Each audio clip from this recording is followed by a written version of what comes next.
Good afternoon, everyone. Thank you for joining us again for another day of deliberations on discursive justice. Just before we go into another whirlwind of sort of collective and shared deliberation, we would just like to thank Samantha for being our spine for the rest of the day. And it's really lovely to be working together.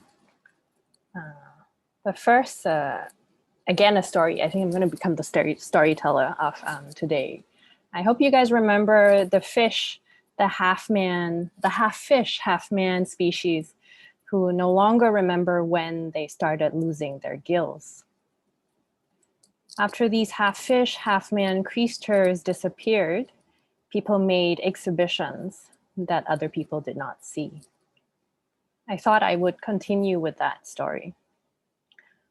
I heard that archaeologists who found the dig of the half-fish, half-man creatures were not just archaeologists, but actually also makers of the object that were being excavated.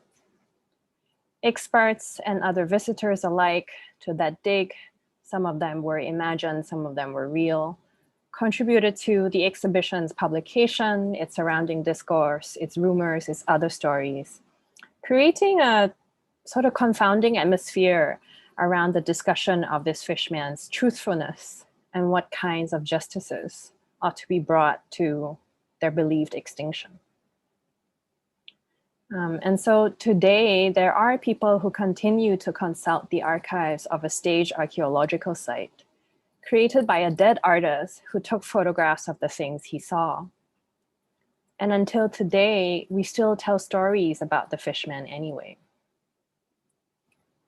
I heard that the fishmen had silver fins. So they shimmer when they swim in the sea, and they refract light when they emerge and walk on land. Fish with silver fins, silver fish. Silver fish might be an archivist's nightmare. But just think about it, what a silverfish eats and how it all turns into dust. Documents, papers, stories, time. A sweet revolt led by a hungry protagonist against a hegemonic stomach. Digestion is, after all, an operative logic of the contemporary. And then a friend reminded me that the undead is that which neither gets digested nor turns to dust. The dust gets picked up by the air and moves as a cloud. They poke holes into hurricanes.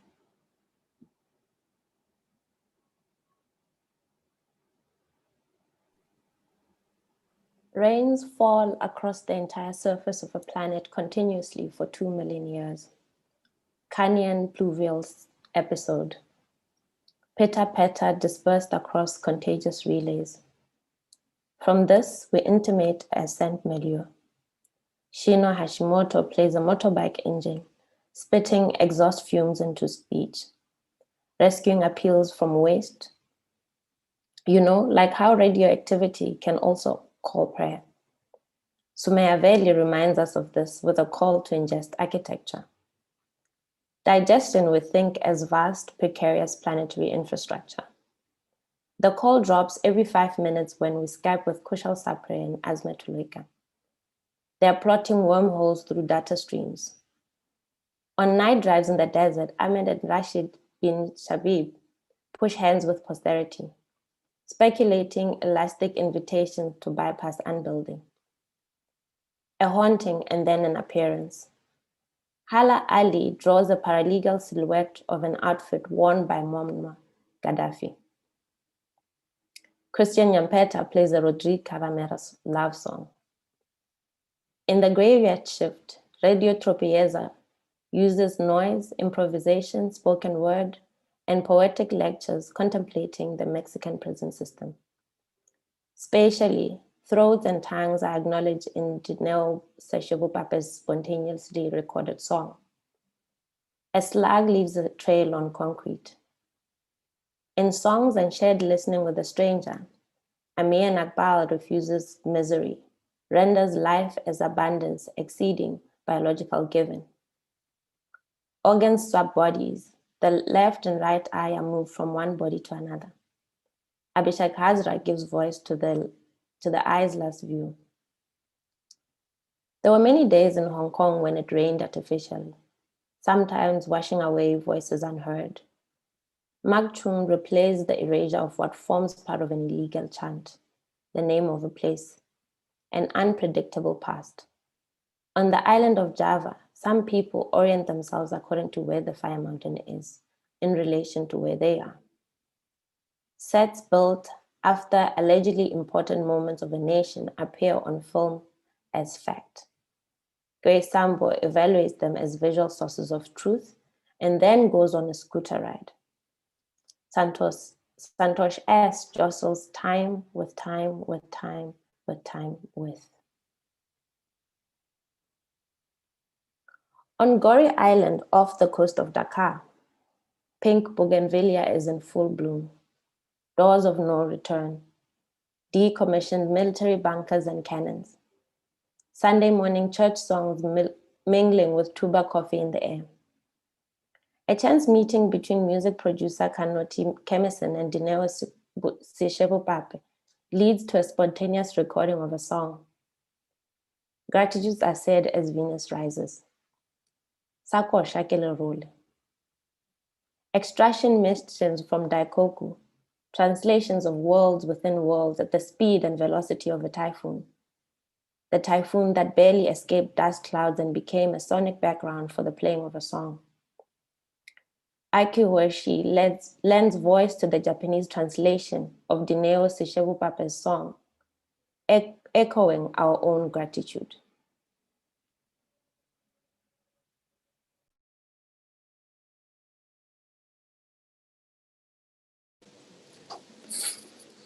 Kansha shimasu, 偉大なるあなたに。感謝します。今日という日に。感謝します。風に魂に。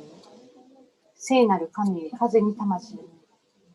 感謝します。光に、私たちと共にある光に。こんにちは。トベラは神に向けた古い言葉です。トベラ、トベラ、トベラ、デュメラン、ディアロッチャー。トベラ、トベラ、トベラ、デュメラン、リアロッチャ。感謝します。ここにいられることに。感謝します。息ができることに。感謝します。土に。感謝します。水に。感謝します。天に。感謝します。木々に。感謝します。息ができることに。感謝します。動物たちに。感謝します。鳥たちに。感謝します。口にする食べ物に。感謝します。そこに見える種に。感謝します。目に。感謝します。匂いを感じられることに。感謝します。友情に。感謝します。愛に。感謝します。偉大なる愛に。感謝します。集えることに。感謝します。喜びに。感謝します。海に。感謝します。魚に。トベラ。感謝します。海の生き物たちに。感謝します。光に。感謝します。言葉に。感謝します。喉に。感謝します。膝に。感謝します。足に。感謝します。喜びに。感謝します。笑い声に。感謝します。立っていることに。感謝します。歩いていることに。旅することに。感謝します。踊ることに。感謝します。喜びに。感謝します。踊ることに、歌うことに。感謝します。そしてまた喜びに。トベラ、トベラ、トベラ、デュメラン、ディアロッチャ、トベラ、トベラ、トベラ、デュメラン、ディアロッチャ。こんにちは、あなた。ありがとう。ごきげんよう。こんにちは、あなた。Sometimes we give thanks to forces larger than us and creatures smaller than us. Sometimes we give thanks in tongues we did not know we speak. Sometimes we like to remind ourselves of what we want to remember, and we build sets of visual cues and scenes to remind ourselves of what we want to and ought to remember. There is one such place like that in Jogja, and we thought, yalla, we gotta go see this somehow. Grace Sambo agreed to take us to see a place just like that, where what we see is skewed by what and how we remember and want to remember. Scales are toppled, distorted. Clouds rumble and tumble. Let's get Grace on the line.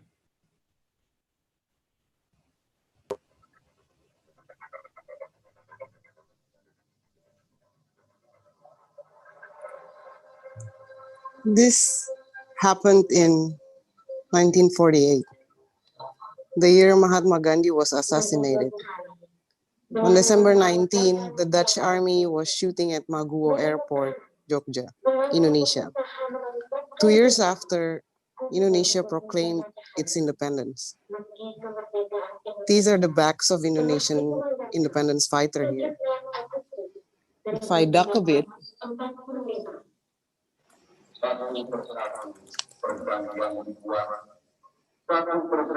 can we sort of imagine their view? Their bodily experience? The mountain in the end of your view is Merapi. It's one of the most active volcanoes in the Pacific Ocean's Ring of Fire.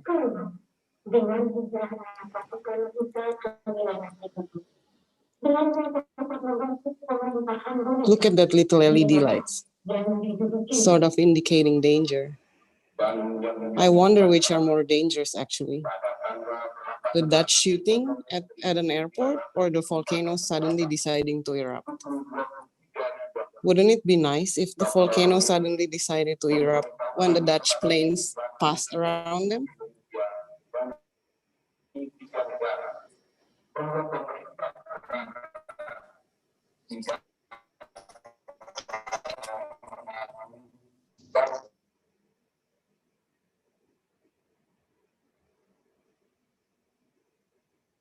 Dioramas, as the word diorama can either refer to a 19th century mobile theater device, or in modern usage, a three-dimensional full-size or miniature model, sometimes enclosed in a glass showcase for a museum.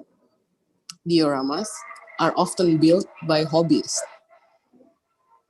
as part of related hobbies, such as military vehicle, miniature figure modeling, or aircraft modeling.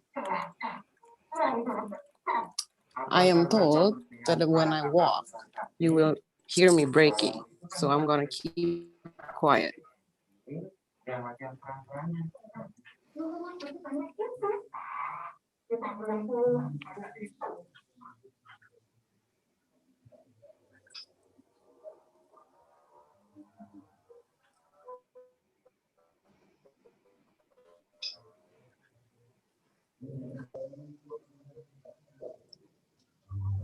This is still 1948, the year popcorn was sold on mass scale for the first time, and the year when the Czech Communist Party coup succeeded with Soviet backing.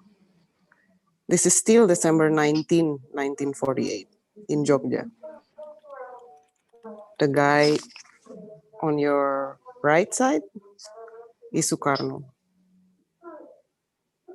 He was our first president, a charismatic guy of that generation, as was many leaders in his time, such as Jawaharlal Nehru, UNU, Norodom Sihanouk, Kwame Nkrumah, Ho Chi Minh, Mao Zedong, etc. This guy on the left, facing him, is General Sudirman. He is convinced that war is arriving to Jogja. Therefore, he needed to start a guerrilla. At some point, see this room again where they are meeting. The room, lights on, we will see that room afterwards. The word diorama was created by French theater set painter Louis Daguerre in 1812 when he worked with Charles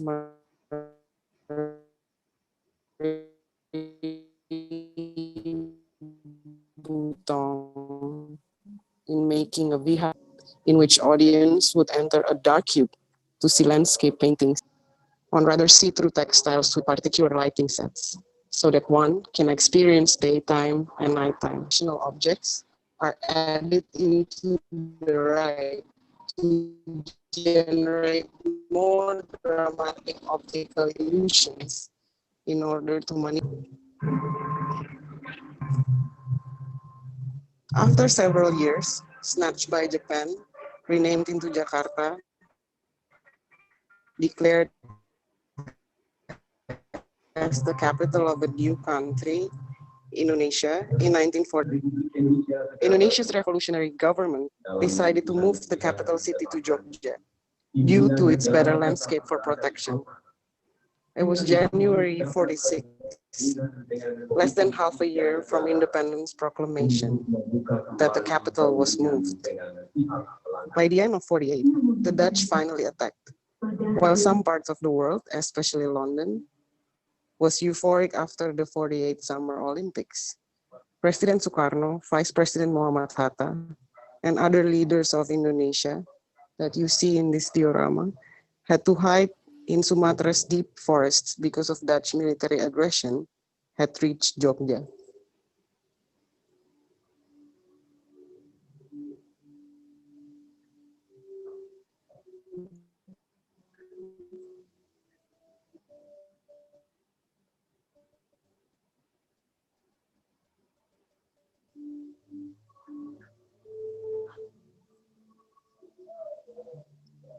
A lead painter who later on worked for Indonesia's presidential collection was invited to have tea with Juliana Louis Emma Marie Wilhelmina, Juliana of the Netherlands.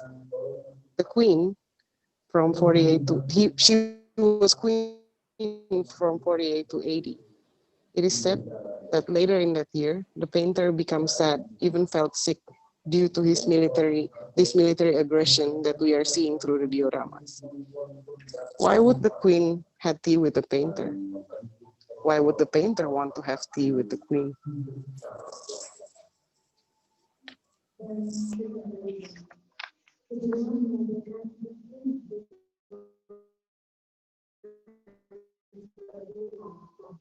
I hope you can see on your screens that, or somewhat every time I walk from one diorama to another.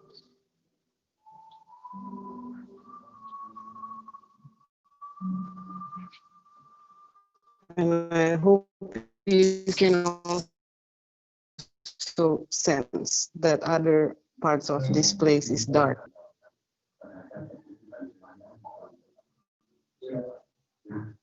This is the day after the leaders of the country went to refuge.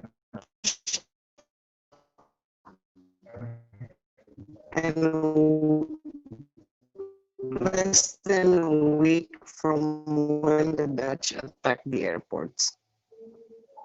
The caption says, "People and military, they fought together. The country is not even 2 years old." This scene is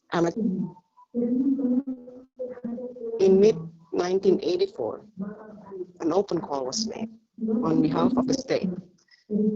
Jogja provincial government held some sort of a competition for artists, producers to design and fill this museum, like literally to architecturally design it and plan it for its contents, such as dioramas, reliefs, and whatnots. In the open announcement, there were two keynote functions museum and monument may well be. They were Ruslan Abdul Ghani, the mastermind diplomat who wrote a book on how the Asia-Africa Conference in Bandung 55 was organized from the Indonesian civil servant perspective. Sudarisman Purwokusumo, a local Jogja resident who once seated in the provincial parliament and co-founded one of the biggest public university in the country, Gajah Mada University.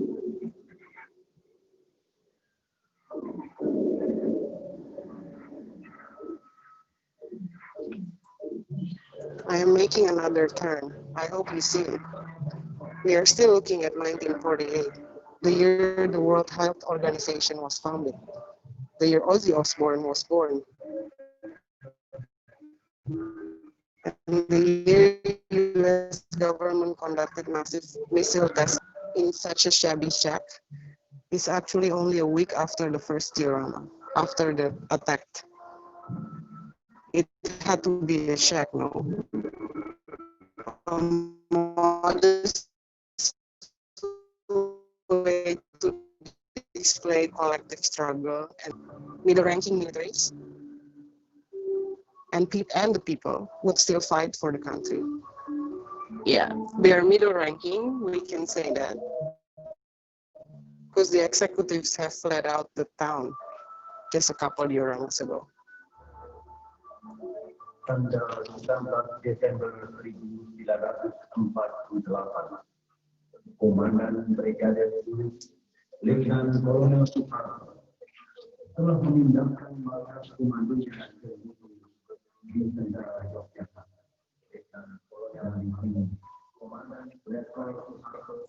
These are maps of the Jogja and its surrounding. It's made out of copper, and the empty parts there that you can see are where LEDs are supposed to be installed.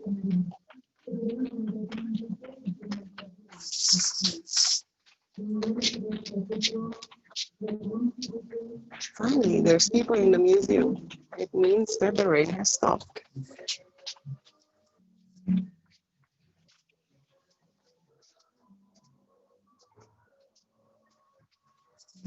These copper maps and the little cute LED lights, along with all this building, it was made in '84.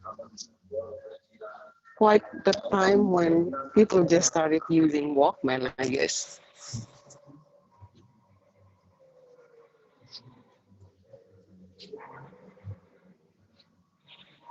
In mid-1984, an open call was made.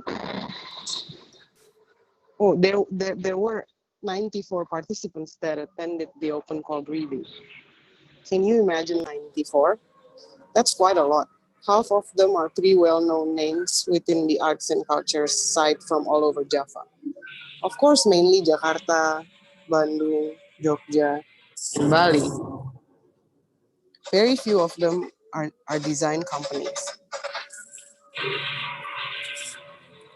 The artists, who in the end was responsible in making all these dioramas, the reliefs, the maps, and several other accessories of the museum monument or museum contents in their wordings, was not present in the open call briefing. However, in the attendance list of that briefing, his eldest son was there, Rosa Arusagara.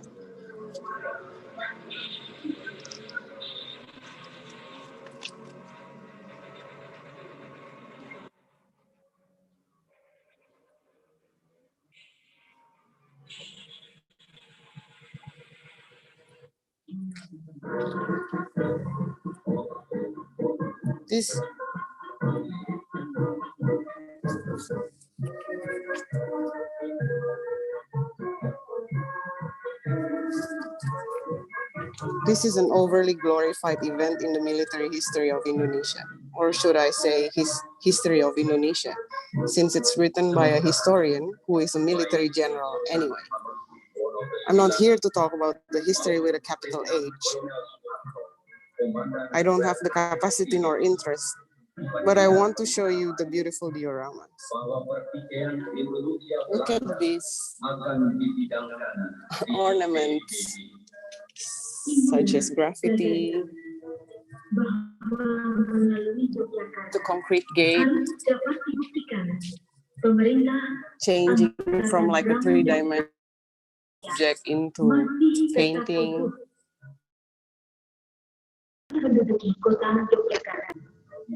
Letnan Kolonel Soeharto, Komandan Werkrijs 3. Since the leader of the country had flown out for refuge, the people and the army, as the caption says, is fighting together.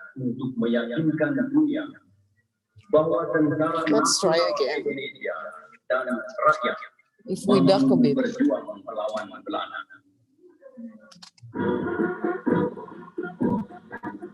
With life-size dioramas, which usually appears in like natural science.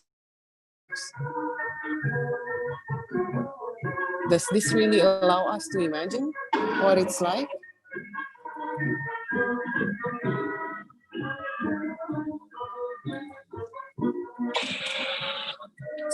Baik Sri Sultan Hamengkubuwono ke-9 maupun Letnan Kolonel Soeharto.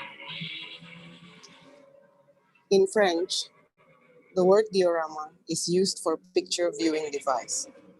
It is described as through that which is seen. As through that which is seen. Beautiful, no? It is rooted in Greek horama, which means that which is seen, aside. The use of the prefix D means more than one, through, across, beyond. Through that which is seen. Through that which is seen.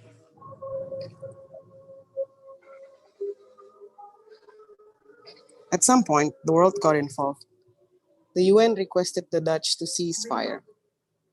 The US threatened to withhold post-war financial aid. The head of Indonesian Republican delegation, Muhammad Rum, on the right side, the front table, and the Dutch delegation leader Jan Herman van Rooyen sat together and talked at Des Indes Hotel, Jakarta. Their deal was later on known as the Rome-Rooyen Agreement that led to the conference in Den Haag. Anyway, I've always really liked the meetings dioramas, as they recorded some sort of actualities of life at the time. I guess restaurators and conservators later on may have had to adjust with lifestyle changes. But at least you see what remains.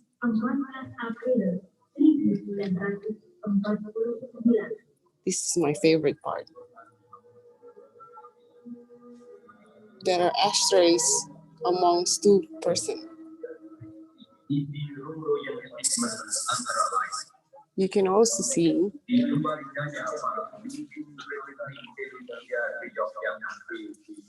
the right hand of that guy, his fingers.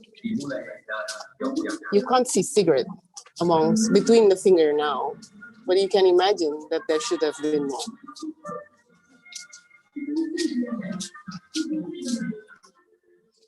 A little note to make. The artist in charge of making all these dioramas, who didn't show up in the open call announcement, lives about 2 kilometers from here. He who sent his eldest son to attend the open call announcement towards the making of these dioramas.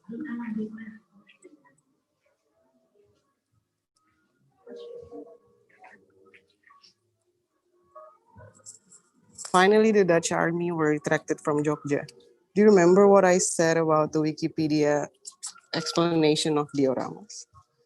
Often it's part of related hobbies such as military vehicle modeling, miniature figure modeling, or aircraft modeling. All these war settings that we have been through and dramatization. Don't you wonder who needed to monumentalize this? With this scale of realization, it had to be someone or some group with particular kind of power, therefore money.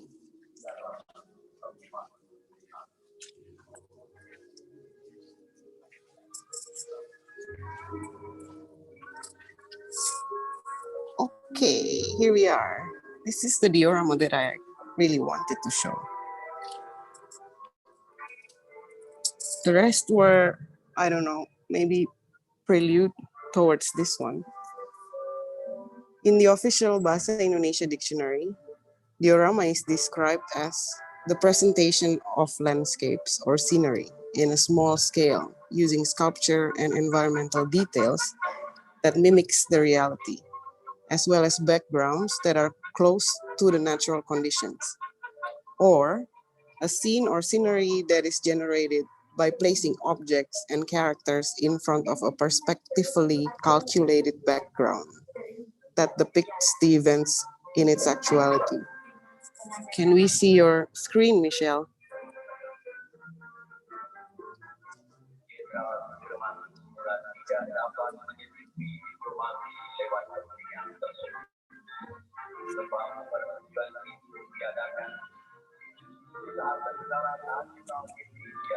I pulled up the picture. Can you see it? Yeah. Cool. The painting that is there in the diorama is a portrait of the First Lady Fatmawati by the painter Basuki Abdullah, who is best known for his portraits with a technique that he called beautification. He was the one who had tea with Juliana of the Netherlands in the year when the saga happened. After the capital city moved back to Jakarta, he became the palace painter for Sukarno, during which he started a database of the president's artwork collections. Can we look at the next slide? Yeah. The Fatmawati painting is known to have to be taken almost everywhere Sukarno goes, hence being put on a corner table rather than being hanged on the wall. Of course, what you see in the diorama is not the actual painting. As you can see in the second image where Fatmawati herself is present in front of the painting is rather big. The one in the diorama is scaled down to fit the perspectival logic of the diorama dome. But can you imagine the state commissioning an artist to do a fake painting? I mean, I guess they wouldn't see it that way, but alas, there is a very serious attempt in replicating Basuki Abdullah's Fatmawati painting, even up to his beautification technique, which is basically a shiny effect in your Instagram nowadays. But imagine doing it with brush and oil anyway. President Sukarno was an ardent collector. Now his collection is called the Presidential Collection. Thanks to Basuki Abdullah, who started the database, we at least have records of stuff. Let's go to the next slide, Michelle. This is the Diponegoro room, where the president held his official yet rather intimate meetings. This room is in Gedung Agung Complex. It literally means great building, about 6 kilometers from here, where this diorama is at. Gedung Agung was used as presidential palace during 46 to 49, when the capital city was moved to Jogja due to Dutch effort of reclaiming Indies after Japan had lost from the USA. Let's look at the ocean or wave painting in the next slide. I just wanted you to approve my eyes. They are a match, right? The artist is Wilhelmus Jan Friedrich Iemand, a Dutch teacher who first came to Sumatra to teach in early 1900. If you look closer at the next slide,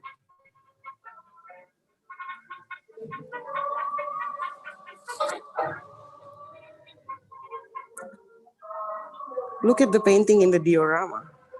They are not the same, right?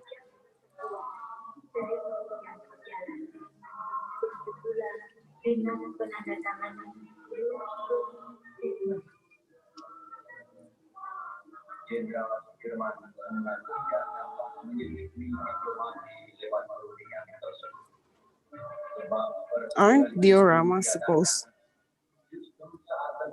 to be depicting events in its actuality? The waves may look rather similar, but the sky in the painting inside the diorama is a Basuki Abdullah styled sky. Morning towards noon kind of feel.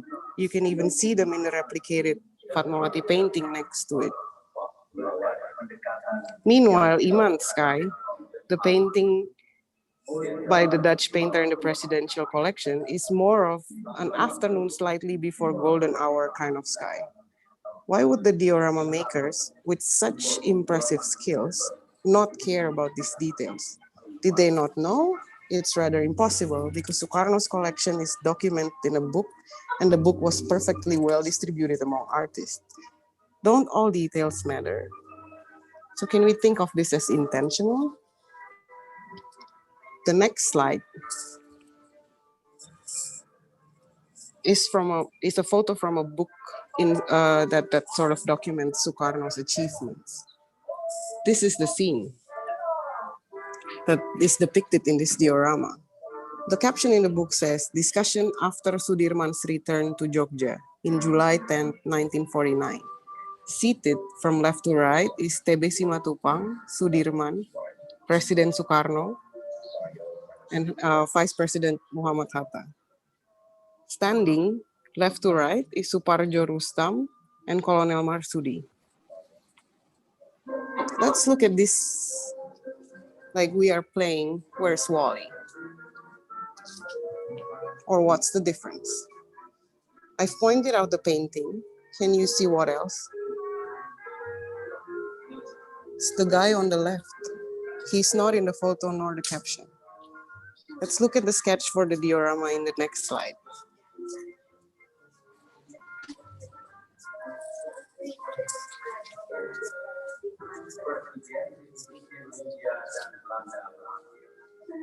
It's rather easy to add someone in a sketch or drawing or painting or even diorama. It's definitely intentional, no? I mean, you even see it in the diorama sketch. Who added this guy? It can't be the artists who are making the dioramas. I mean, the dioramas is located in a building that belongs to the province, to the state. The artists are anyway commissioned by them. So what can we think of the painting? I have to say that I have seen Sukarno's collection book in complete edition in the offices where Edi Sunarso, the artist in charge of the diorama making, is. His studio is actually not far from here. It's 2 kilometers away from here. Ulang tahun keempat proklamasi kemerdekaan 17 Agustus 1945 diperingati. Maybe it's time to check what can we see in the place in which the dioramas are being made. Oh, makasih Pak. Uy. It's raining.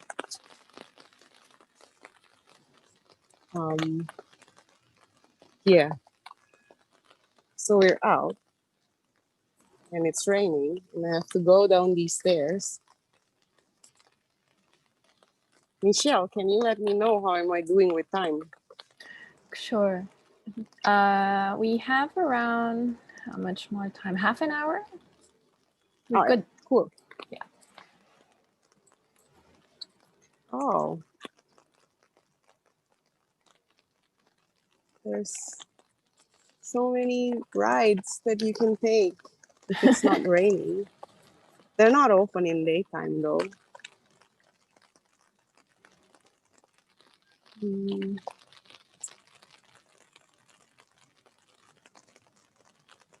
As you can imagine, with plagues that looks like that all over the world, I guess. It's the so-called heroes that died during the Dutch aggression between 46 to 49. And I was supposed to take a scooter ride, but the rain seems to make it impossible, so I'm gonna take a cab instead. Yeah, we don't want you falling or... No. No. Now it's not the best time to fall. But I'm walking straight here so I can show you the building that we just walked out from.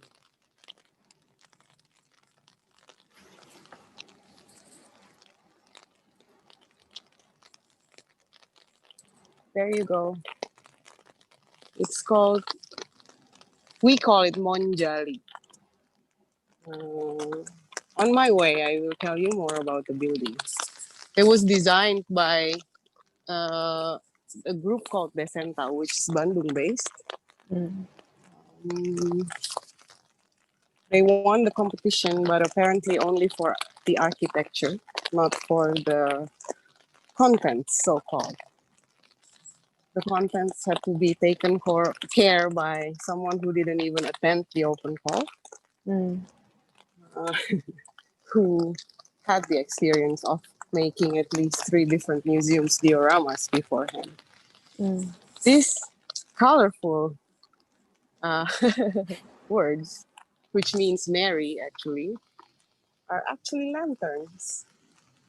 So the museum at nighttime, it changed into like a lantern park.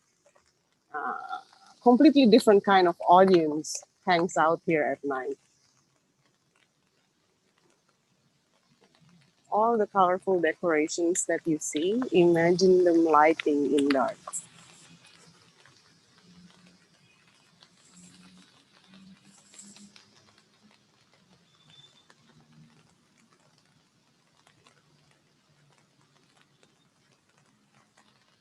Oh, it's still raining. It's still raining, yeah. I'm glad I decided to order a cab. I was sort of speculating, okay, let's do the bike ride. Would be fun. But no. They sell tickets with a different price at nighttime to enter this area. So in daytime, it's 10,000 rupiah per person, which means like 80 cents in USD. In nighttime, it's 150%. So it's 15,000 at night to see the lanterns. They're more expensive than the dioramas, apparently.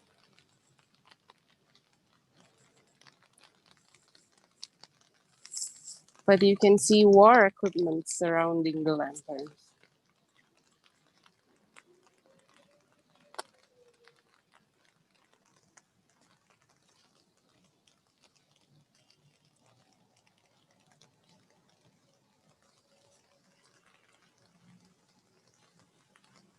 Oh, and you can just walk around it like that.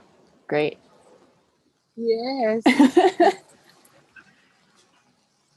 So if you check the hashtag on like social media, Monjali hashtag, you see 2 oppositional images, like of people having fun surrounding the lanterns, and of like people trying to do selfies in front of the dioramas, which is a bit impossible because the lightings are made only for the stuff in the dome.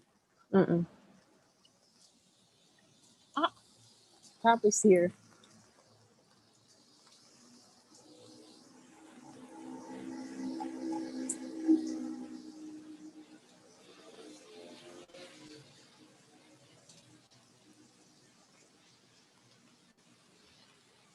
Wow. Apparently, we're even opening our own door. Oh.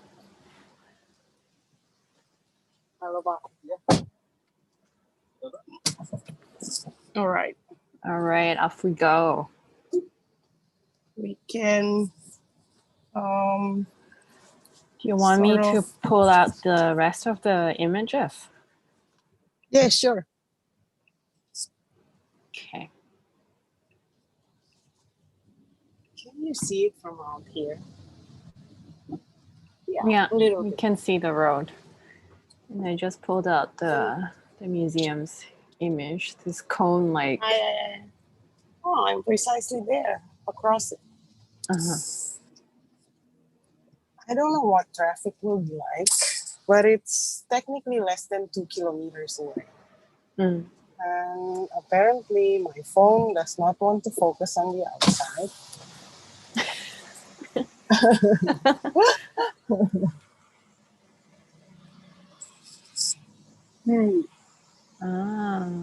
Traffic.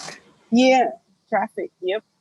Well, Oh. weekend and rain, so I will show you the road while we're on the way. Just make sure it doesn't fall. No. Yeah, sure. Yeah, that cone-shaped building is called Monjali, Monument Jogja Kembali, colloquially Monjali. It's dedicated for the National Revolution of Indonesia. We are somewhat fascinated with abbreviations. I can't seem to find a way to explain that. I also cannot decide whether it is because of our militaristic tendencies or because we simply just like the foreignness of these colloquials. Like it's distant from what things may actually be, since it's at once a new word. The building shape. I'm gonna. Yeah, Maybe I don't just drop your moved from phone. here. No, I'm not gonna try again. Sorry. This is the best I can do for you guys on the way.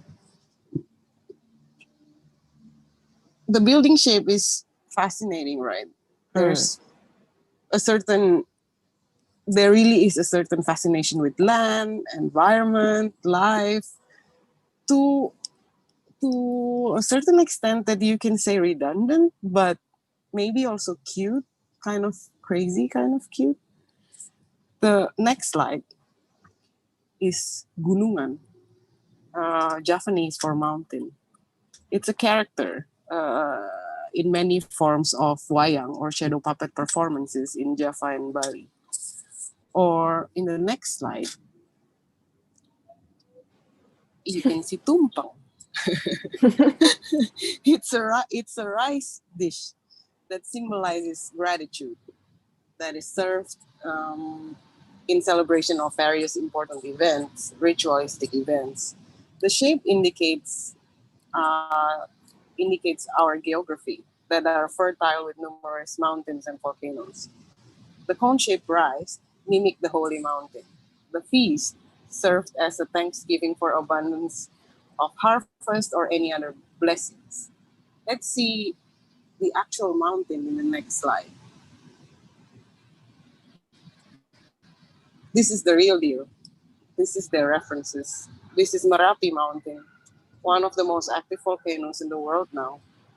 When the sky is clear, it's actually visible even from the southern sea of Jogja. And if the clouds are now clear, and if I look right, you should be able to see it too. If you draw a straight line from Merapi Mountain to the southern sea via the Sultan's Palace, you will see your line cross over Monjali. We can show them the weird speculations, Michelle. That's how it's located. So the mountain Anyway, is I'm on my way to Eddie Sunarso's place. Yeah. He was. No, I was just gonna ask. The mountain is where the north is. Yes. And Monjali. Oh, it's right in front of the mountain. Okay, Yeah. got it. And it's a serious straight line to the sea, even And if the it sea means evicting stuff or whatever. I mean, but the sea is southern on the sea. both sides. Oh, okay, I see. I was like, the sea is around the island. Yes, the sea is on the both sides, but the sea on the north side is not Jogja by province. Ah, I see. Got it. That would be Central Java side of the sea. The sea that matters in Javanese mythologies are the southern sea. Yeah, anyway, I'm on my way to Eddie Sunarso's place. He was the artist in charge for the dioramas. He passed in 2016. But before then, the place that we are heading to was also his studio. This monument museum thingy that we just saw was built in 84 to 85. If you're an artist, a curator, an art handler, or whatever labels in the field of exhibition making nowadays, imagine this. A major exhibition that is less than 10 minutes away from your studio. I bet you would have felt like there's nothing that you cannot make, right? you can't leave anything behind because it's just 10 minutes. It's like a cigarette away. And we are going to turn right, and then we're arriving. Oh. You have a comment from YouTube, Grace. Yes. Someone said, you should ask Timbil to drive you. And he was like, okay. Well, I had IG to drive me, but it's rain. Mm. We planned the raincoats and all that, but I was a bit scared that the rain got bigger. Yeah. Then it becomes impossible. So I took a car instead. I mean, the test So run it's was not really as fun. That was so fun. I forgot. Anyway, we could have been cut with anything, right? People can ask anything at any time. Yeah.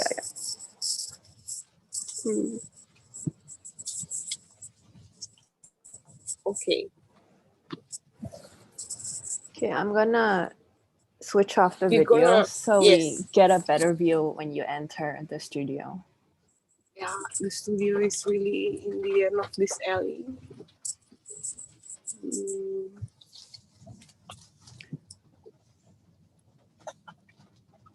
The studio is really exciting.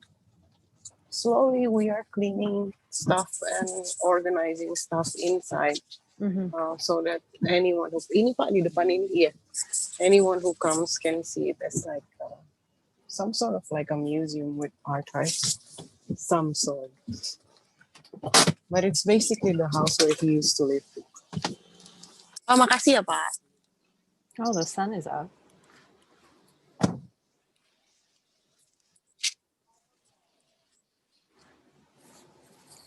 So, you have to close the door and start with that guy over there. And see, this was the house that he used to live. And we are on the pathway towards that building there that you can see it stopped, which is where he stored his individual works as well as miniatures of monuments, replicas of reliefs that he had made. But the amazing experience of like walking in this path is to see the weird scales of figures of life.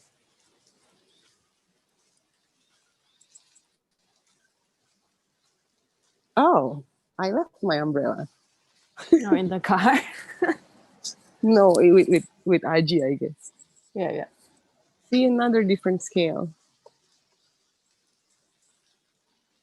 And these would have been miniatures of sculptures and monuments that he made for other cities. These are models. Huh. Yes. The ones you see outside, they're not miniatures, they're the models. And when, of course, he has to be the biggest one, right? The first president needs to be the biggest figure in the space. I don't think that was intentional, but okay, we go in, and I sort of forgot my line. Where do I want to start? Oh, the places have always, like, all the weird scales you see. It sort of really, every time I come here, even now, I thought I wouldn't think of anything, but it still convinced me that the one disappearing point perspective sort of only allows you one side of the reality, like the wanted side, the claimed side. And I didn't get to introduce Edi Sunarso properly. This probably is the easiest way. Let's start from there. Can we see the slide, please, Michelle? Yeah. So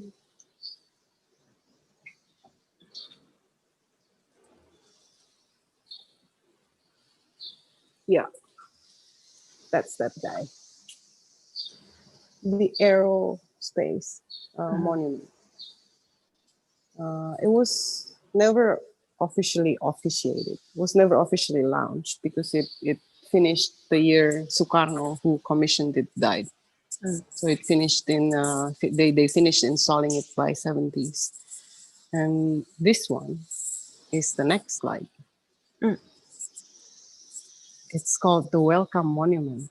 It was ordered in 61 and officiated in 62 for ASEAN Games. And again, in terms of scale, you see in this space, there's like that guy who's bigger and sort of welcomes you into the museum. Mm-hmm. And there's this guy who's tinier. And in the back, you can see the monument that is in the next slide. That one. That guy. Hello.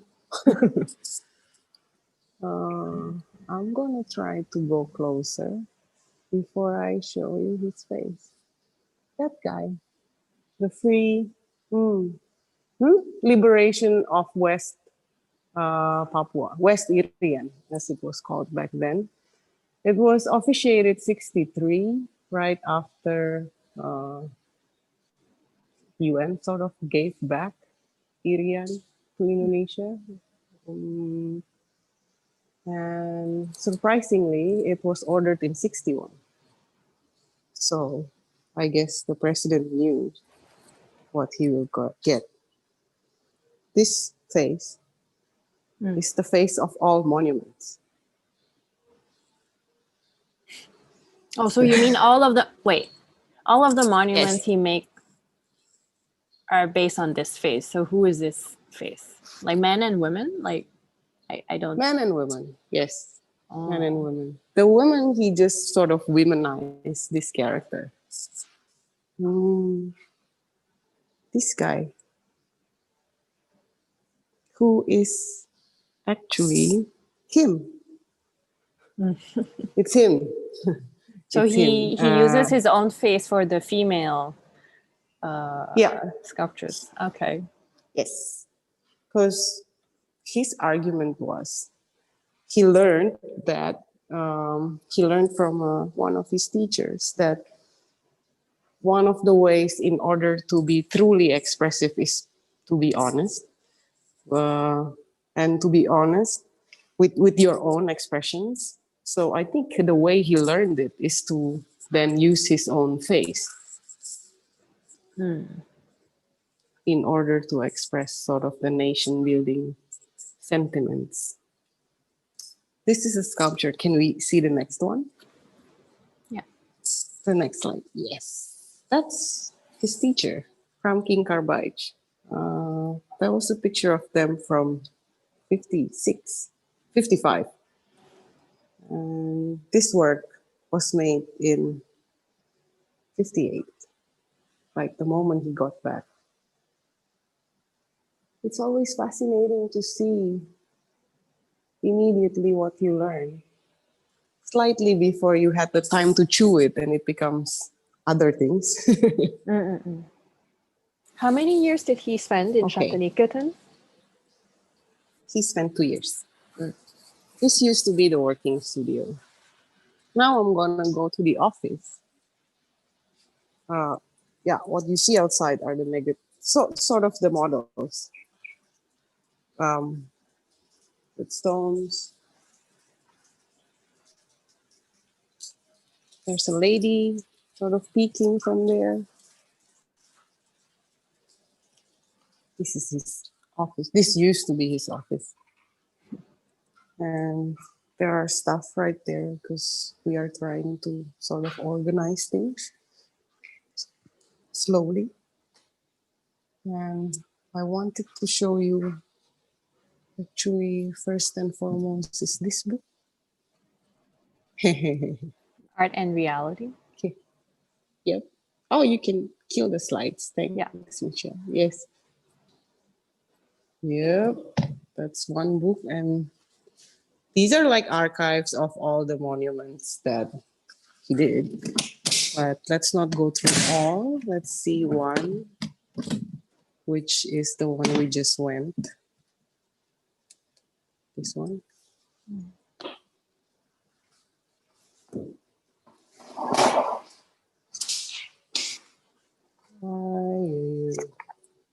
Can we see?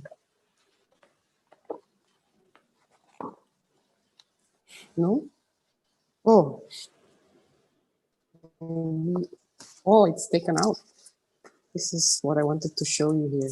Actually, just one image. Just this image. As you may have realized, the end of this thing, the end of this bamboo stick, is where I have been standing in order to show you the whole set of the dioramas. So no matter how collective the effort is in making it, of course you cannot imagine it being made alone. There's always like lots of people making it. It's even a class in the Jogja Art School that people have to take. So yeah. But through this, you also realize that so much work is done only to be seen by a single person.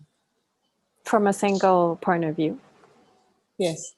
I mean, if there's three of you, it will be a bit twisted from if you're a bit left or a bit right. So it's actually, whether it's life size or if it's like smaller scales like this, it's still made to be seen by one person.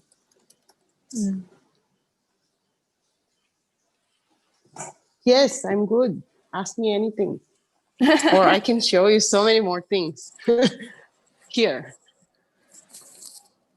No, this is great. I find it very strange. Oh, hi. Hi. Can I also see you so it's not just me? Yeah, I'm just switching between cameras.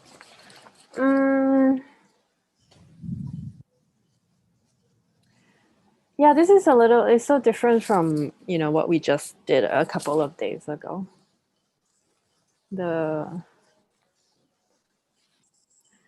Yeah. I just find the distortion of the sea paintings very, very strange. It almost feels like you were commenting on the skies, how it was a particular style. And then they were paying so much, the artisans or the artists were paying so much attention to sort of create that perspective. But in focusing so much of the perspective, they're like, actually, you know what, how truthful the painting that was being represented in the diorama is no longer important. We'll just like paint some whatever clouds on it. Oh, okay. Yeah. And I was also thinking, when we were first starting to sort of prepare this journey, you were also saying that the dioramas eventually became references for films. Yes. Can you say a little bit about that? And then we'll wrap it up. The thing is, at this point, I cannot prove it, the ones in films. There is another friend who's working on a short list from the film, of the propaganda film, the 3 hours propaganda film about the Communist Party. There's a friend who's doing a short list on that and sort of comparing it with the dioramas in Lubang Buaya Museum. But there is an interesting case to point, which is one of the 7 generals that was killed in 65, and there's a diorama on his killing in the Lubang Buaya Museum. The government decided to make his own house as a museum. And in the process of making his own house as a museum, the government took out all his personal belongings. And the children were protesting because where would they store all this stuff if not in a museum? And the argument of like taking all the things out is to make it look like the diorama. So that's the point of reference. I see.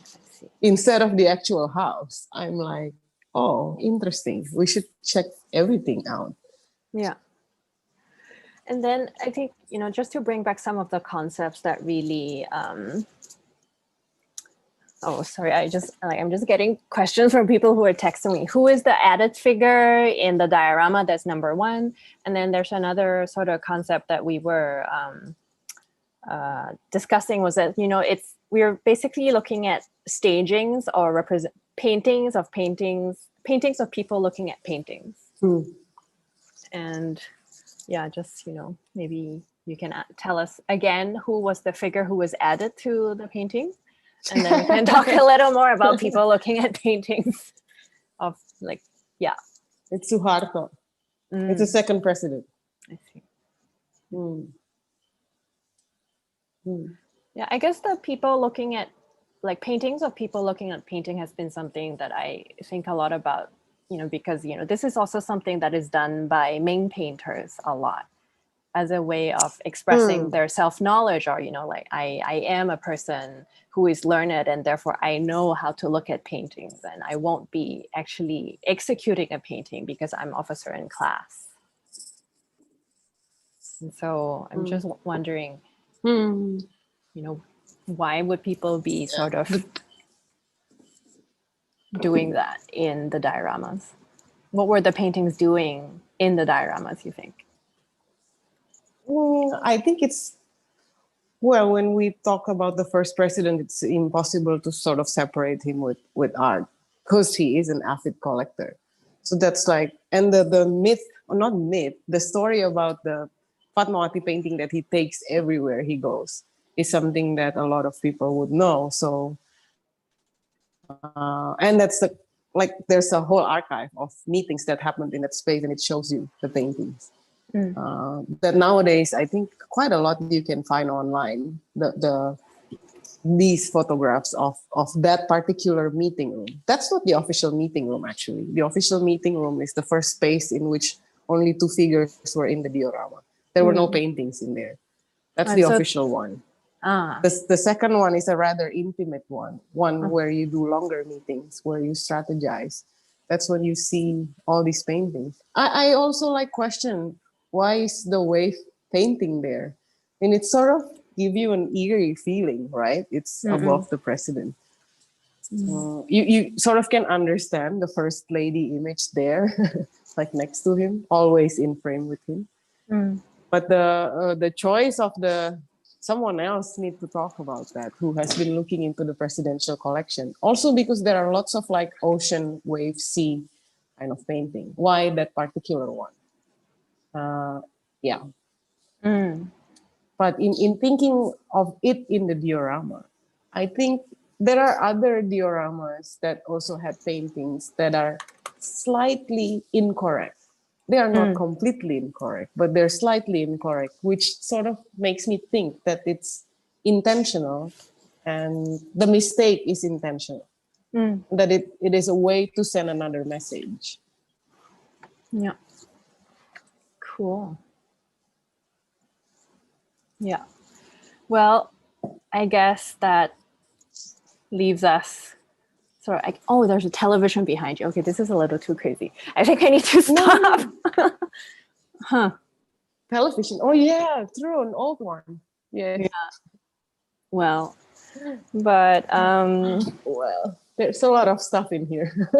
Yeah, good luck cleaning all of this up in a good way. But I think what is really I think thank you so much for sharing that journey with us, and it's really exciting to know that there are many of you who are working sort of trying to piece this sort of different visual puzzles together. And it's such an exciting sort of community to be part of, as a generation of people who think, oh, why not make our practice about remembering and trying to piece together what other people have been telling us, and question the truthfulness and the cracks of it. I think this is something that a lot of us have become interested in, and to move from it's one also sphere. No longer about truth, no. That's true. It's no longer about truth, no.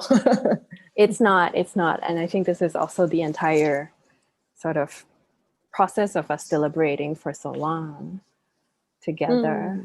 But I'm going to thank Grace here. Thank you so much for Thanks, bringing us Michelle. on the ride. Thanks, Sam. Thanks, everyone. Thanks, Lantian. Thanks, Cabello. Yeah. Thanks, Mas Aji. Okay. I'm going to move to introduce our next act, even though I can't really get over how distorted our vision can become, and how we do things intentionally or unintentionally such that our vision can become so skewed. But I'm gonna try to sort of settle and move us from one form of theater, the form of theater in diorama, to theater on Zoom. And where Amiya NAGPAL with Siv Grayson and Mamelo Maqueta will bring us through a series of wormholes of infrastructure that somehow pieces through and weave together what we know as life through sticky starches, you know what I mean later, song playlists, bloody socks, and jazz.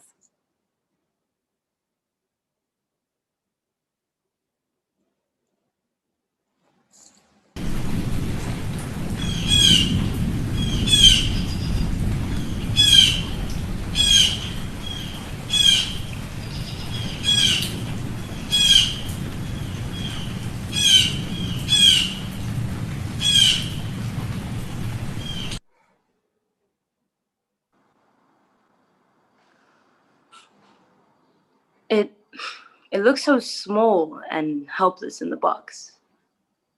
I had the urge to crush it. My first thought wasn't about how gross that was, but rather I fell to some old notions of piety that my mother had passed down to us. I thought I'd best do it with my left hand so as to not dirty my right, with which I eat, you see. Though I suppose I could have crushed it, cooked it, and eaten its tiny body. In which case, it really wouldn't have mattered if I used my right. Not much in the way of fine dining, however.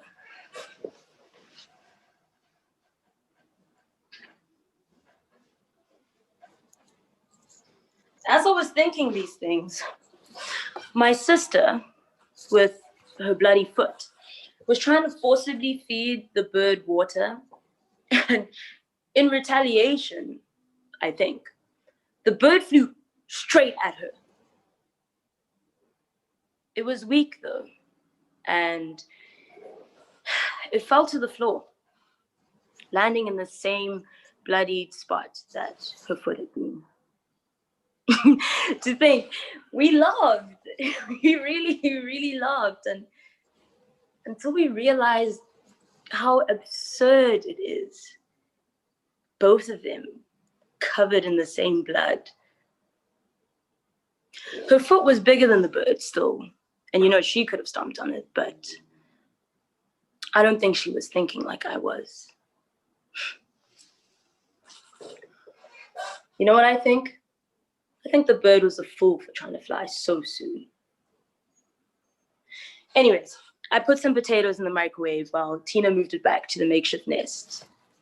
And a few minutes later, we heard some other birds tweeting near the window, giving some encouragement to the little one or something. It flew away on its own, and I don't even know when. It could have been right then or soon after or a few hours later. I'd left before it did. I'd lost interest. But I did see some birds flying in the blue sky. I counted 7 clouds and about 3 birds. What happened to her foot? I think it was all right, honestly. I think it was fine, but I'm sure she was quite sad about the broken glass.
okay.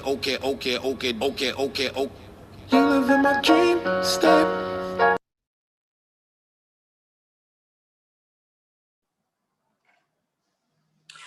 So I'm currently sharing my Spotify account with a hacker. I know what it sounds like. Just hear me out. So basically, when I listen to music, there's always a chance that he's using it. And look, I say he very specifically because we communicate through song, and he claims to be the 16-year-old European boy. So when we're online at the same time, I tell him about my day, he tells me about his, he'll press play on a song, I'll respond with one of my own. We have like full-on conversations like this sometimes, you know, going back and forth for ages. He's actually quite considerate because, you know, like I mentioned, it's my Spotify account. He's the hacker. I'm the one who pays for it. And he really does give me the space to listen to music on my own when I want to sometimes. It's really nice to have a relationship that you can't really explain. You know, I haven't thought about it before. Because Tina and I, it's a kind of relationship that's given. You know, when it comes to siblings, it's been done before. I find it's like having an extra appendage, but a lot more annoying.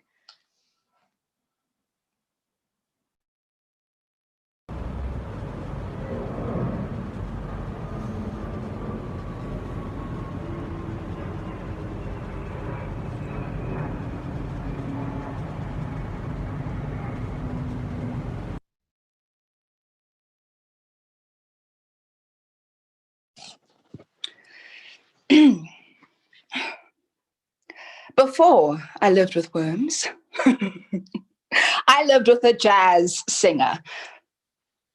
Her house was gaudy in the way that only singers of mediocre talent decorate. The ones who are truly talented always live in either opulence or squalor, I've noticed. She liked to drink and she liked to kiss the strange men who came to the house for various manly tasks. Her temper was, well, tempestuous. She flew into fits of rage and drowned in wells of sorrow. This was not out of some sense of self, but was cultivated from years of aesthetic practice through which she hoped to capture the rhythm of jazz. Of course, these efforts were futile, but I was too unbothered to let her know. Though jazz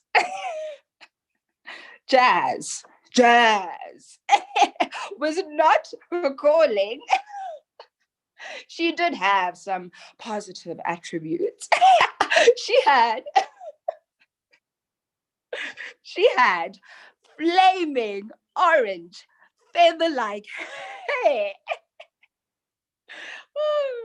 and was in fact a wonderful kisser and happened to possess a remarkable collection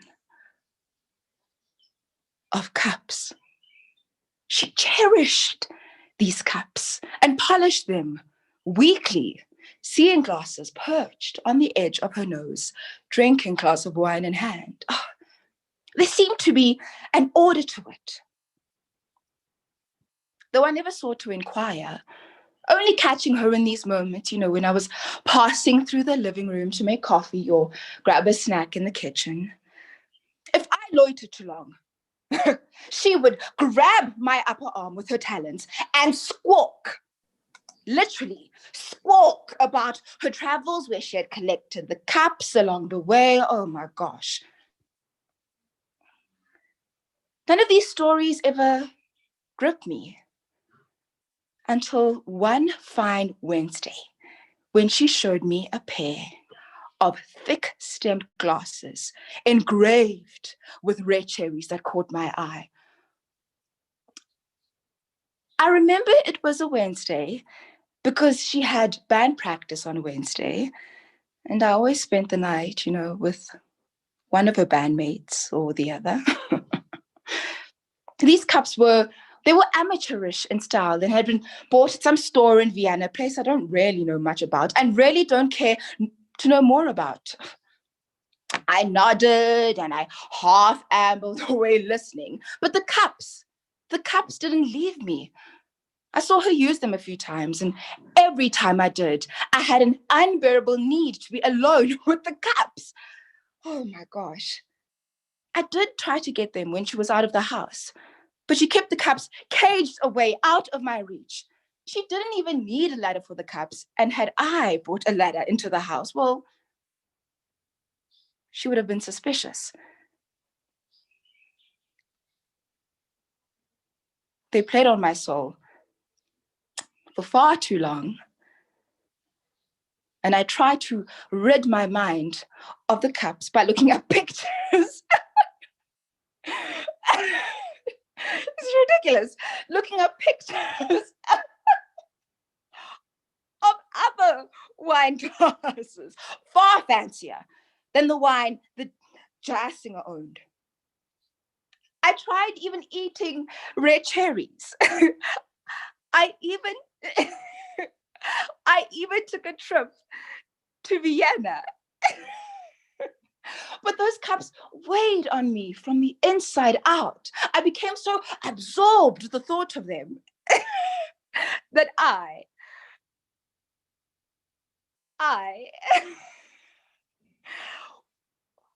or by accident, I became celibate.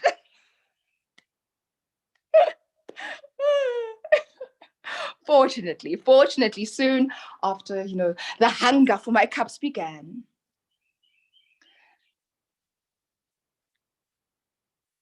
Well, the jazz singer announced that she was selling the house, and she had become frail without me noticing. And her daughter soon arrived after to take her jazz singer mother away. And at that time, men piled into the house. And she surprisingly paid little mind to them, as they bubble wrapped all of her tacky possessions and packed them away into neat uniform boxes. She often sang as she worked, and I noticed that they'd turn their radios louder as she did.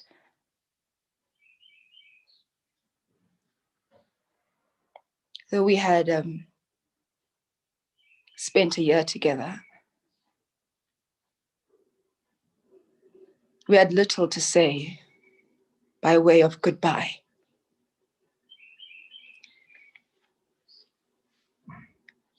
Her daughter took charge of the packing, and her mother made her promise to take care of the cups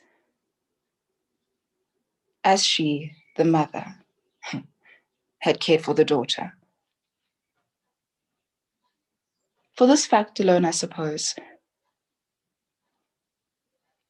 the daughter was quite neglectful. And I was able to swipe 2 cherry wine glasses with relative ease.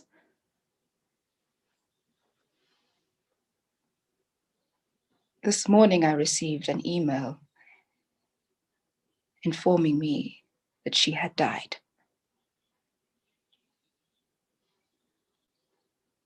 It seems she had a jazz funeral with a real jazz singer.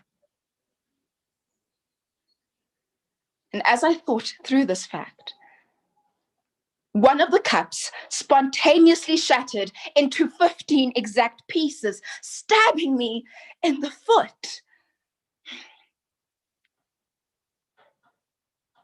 I identified the disillusion as a curse, but couldn't tell who had done the cursing. Luckily,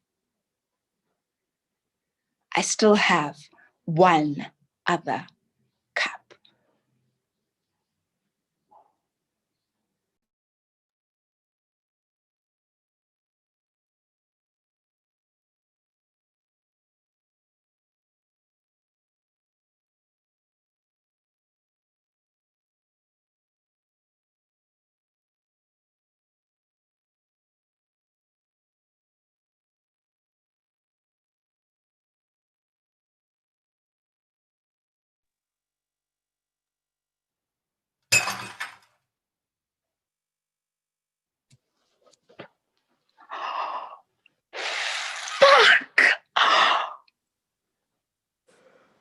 What?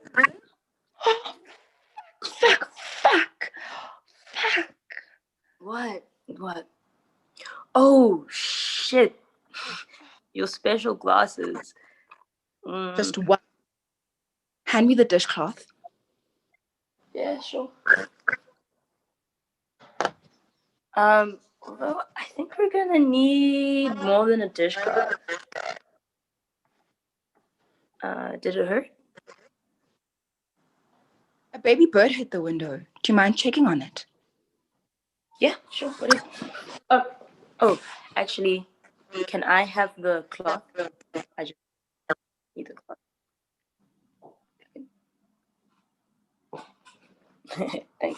Thanks. Okay.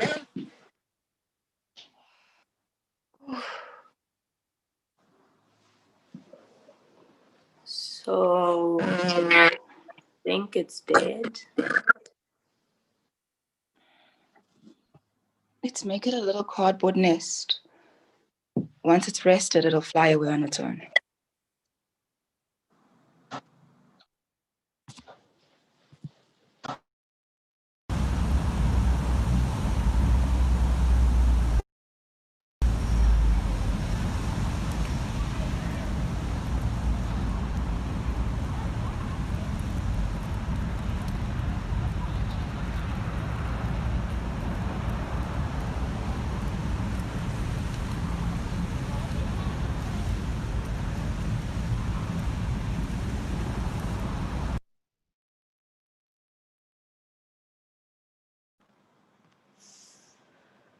Hello?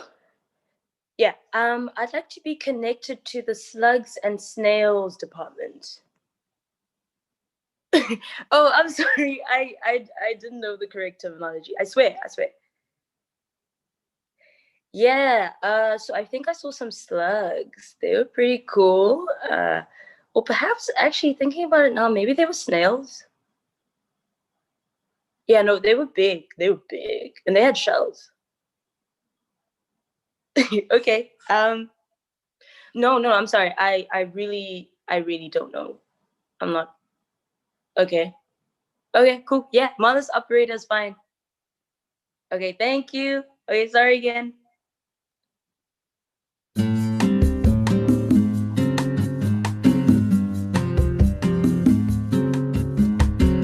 $800 mollusk.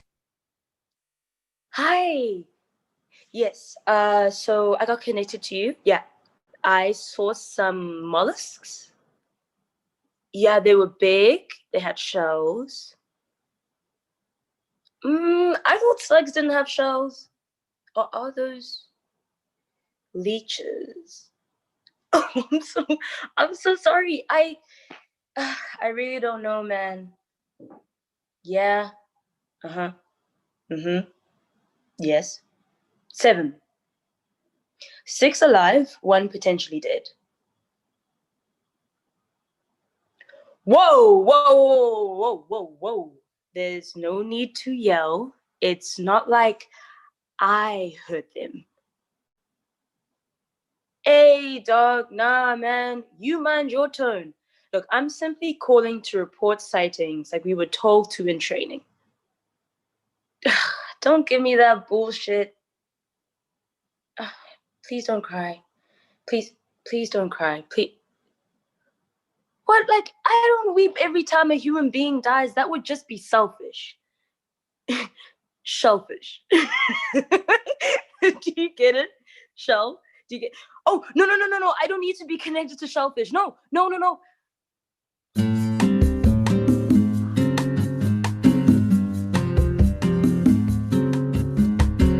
$800 crustacean. Shit.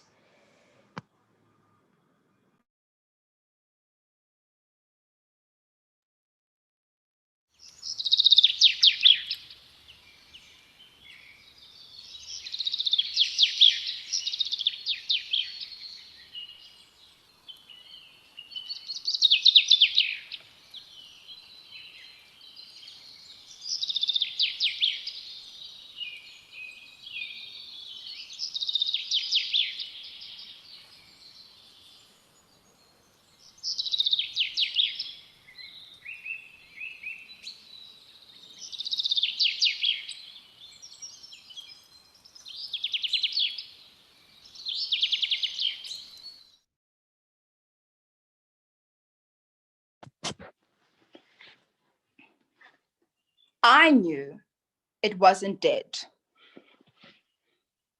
It flew away as though it couldn't get rid of us fast enough.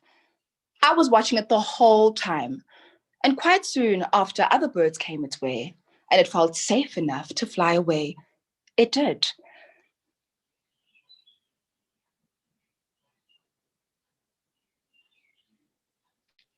I wonder if it felt captive.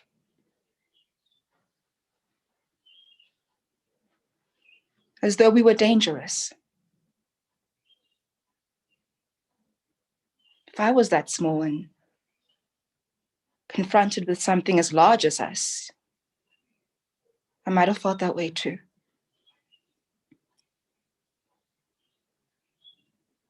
My blood, in which it landed when it fell the second time, had dried on its feathers, leaving them brown and crusty, like when he spilled ketchup on a sweater.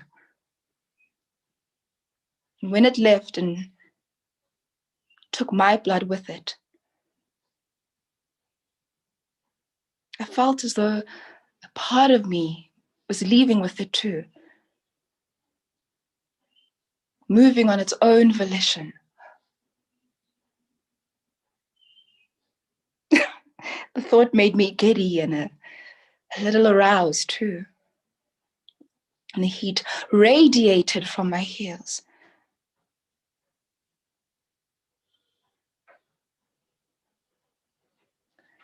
I took the rest of the potatoes from the microwave and I went to lie down.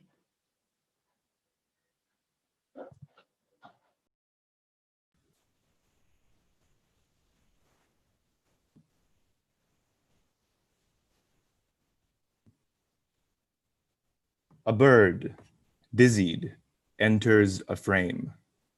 Enters, dizzying a frame. Wears a coat of red before leaving. Leaves not as it enters, leaves with much more. With bedroom, kitchen, tenants, and whole building in tow. Punk materiality. Reach farther than grasp. Biomass cascade. Same bird in flight, zooming out of frame. Zoom out, close up to mid-shot to wide shot, exponentially unfolding. A bleeding perimeter, an overflowing container. A bursting seam, a mise-en abîme, beaming appetite for bebop, but no appetite for focal length. Grammar of movement, movement for high bandwidth, an assertion of life in excess of affordances given. An invitation divined of unsorted sorts. Long distance haptics for movement permits that only abundant movement permits.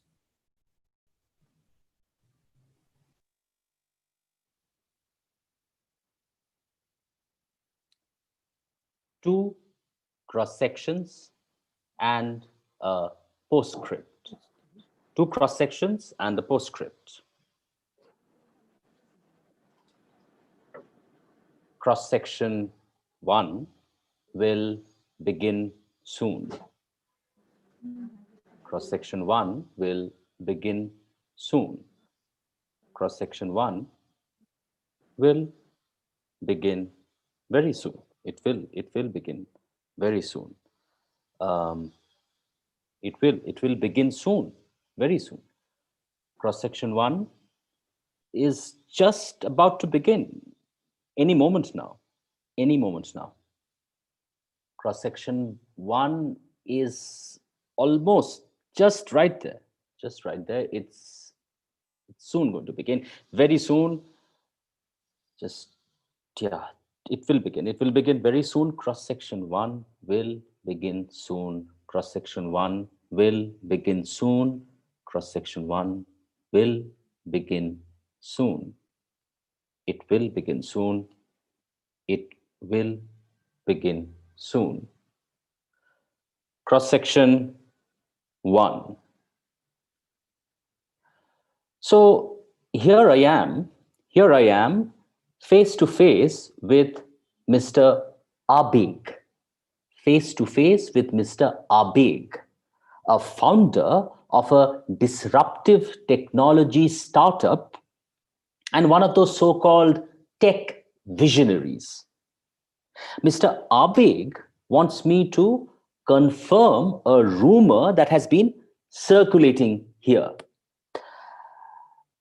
So there is a rumor that has been circulating here, and Mr. Abhishek wants me to confirm it. So the rumor is this: was Naptha, who died yesterday night, a member of the Rationalist Society? So the rumor is this: was Naptha a member of the Rationalist Society? And should Mr. Abhishek believe the claim that Naptha had hacked into the immunological memory of his own kidneys? So that's what Mr. Abhishek wants to figure out. Did Naptha hack into the immunological memory of his own kidneys? Had Naptha successfully inscribed his rationalist self onto his own kidneys? So that's the key question Mr. Abhishek wants to know. Had Naptha successfully inscribed his rationalist self onto his own kidneys? Okay, so that's the question. Now, given Mr. Abhishek's tribulations with his son's renal condition, given that fact is often described in the popular press here with an overabundance of sympathy, I have no difficulty in figuring out that it is Mr. Abhishek's son. I have no difficulty at all in figuring out that it is Mr. Abhishek's son who will soon become the recipient of Naptha's kidneys. So Naptha's kidneys will soon enter the body of Mr. Abhishek's son, who is now suffering from a kidney condition. So that clearly explains why Mr. Abhishek has bothered to ferret me out, someone like me who is just a lowly researcher, a lowly scientific researcher of immunological memory, and who is known to have some ambivalent rationalist sympathies. So that is why Mr. Abhishek has ferreted a lowly researcher like me out from his lab. And here I have to add that the Rationalist Society in this southern land has always been committed to scrubbing off. The Rationalist Society in this southern land has always been committed to scrubbing off the remaining traces of dark, superstitious practices that tend to tangle up one's perception of causal linkages. So the Rationalist Society is committed to scrubbing off these superstitions that mess up the perception of causal linkages. Now, many years back, let me tell you a bit more about Naptha. So many years back, Naptha was employed as a quality control officer. Naptha was employed as a quality control officer for sulfates and phosphates in a fertilizer factory. Naptha was employed as a quality control officer for sulfates and phosphates in a fertilizer factory.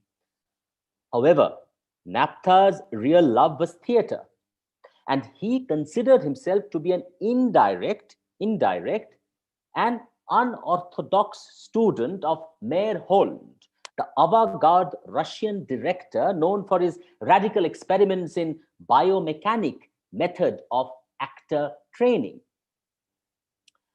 So Naptha, but how did Naptha get into Meyerhold? So this is what happened. NAPTA was initiated into Meyerholdian choreography. NAPTA was initiated into Meyerholdian choreography through Irodov. Yeah, Irodov was a Russian engineer who had come over to the deltaic shores of NAPTA's land, to this southern land.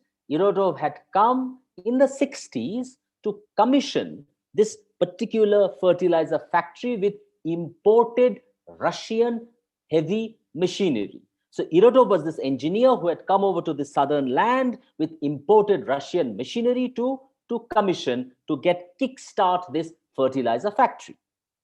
And it was, you know, in those high octane months of kickstarting the factory's production pipeline, mainly urea production.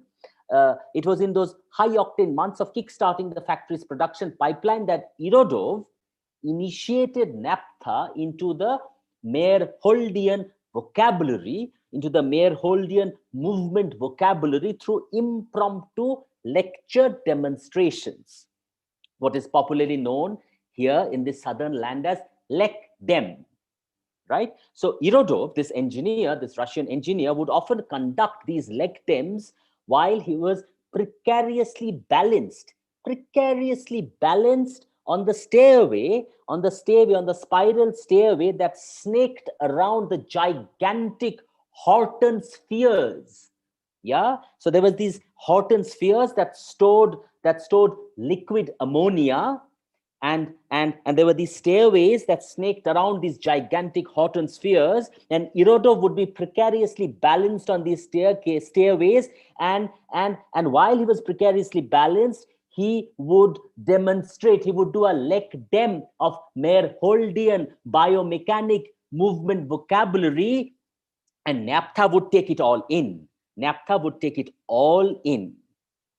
By the time Irodov left for his next assignment in Lagos, NAPTA was fully saturated with Meyerhold. NAPTA was fully saturated with Meyerholdian vocabulary.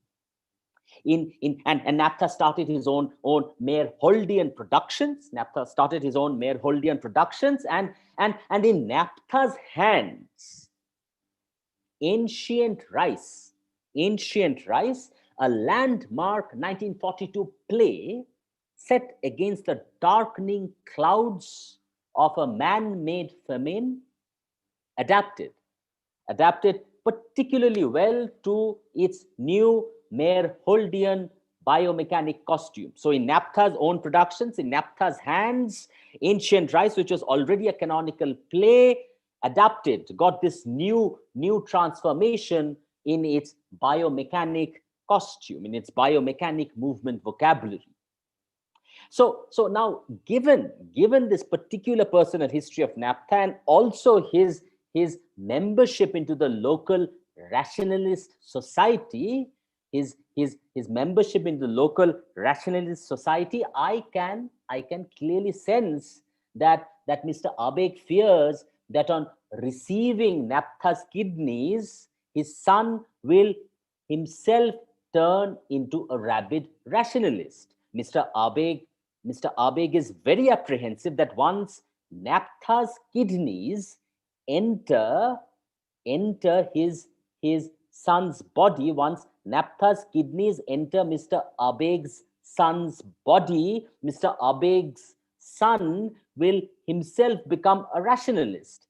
And what will happen if Mr. Abeg's son becomes a rationalist? Mr. Abeg's son will then refuse to continue with the hereditary trade of extracting surplus value through disruptive technologies. That's the first thing Mr. Abeg's son will do if he becomes a rationalist through NAPTA's kidneys, that he will discontinue the hereditary trade of extracting surplus value through disruptive technologies. So which is why he is scared. So faced with Mr. Abeg's question on NAPTA, what do I tell Mr. Abeg? What do I tell Mr. Abeg? Should I try to make Mr. Abeg understand that the rationalist and the rationalist society, they consider organ donation as the very enactment of that constitutionally mandated duty of promoting scientific temper. Should I tell Mr. Abeg that the rationalists are constitutionally motivated? That is their constitution? I don't know.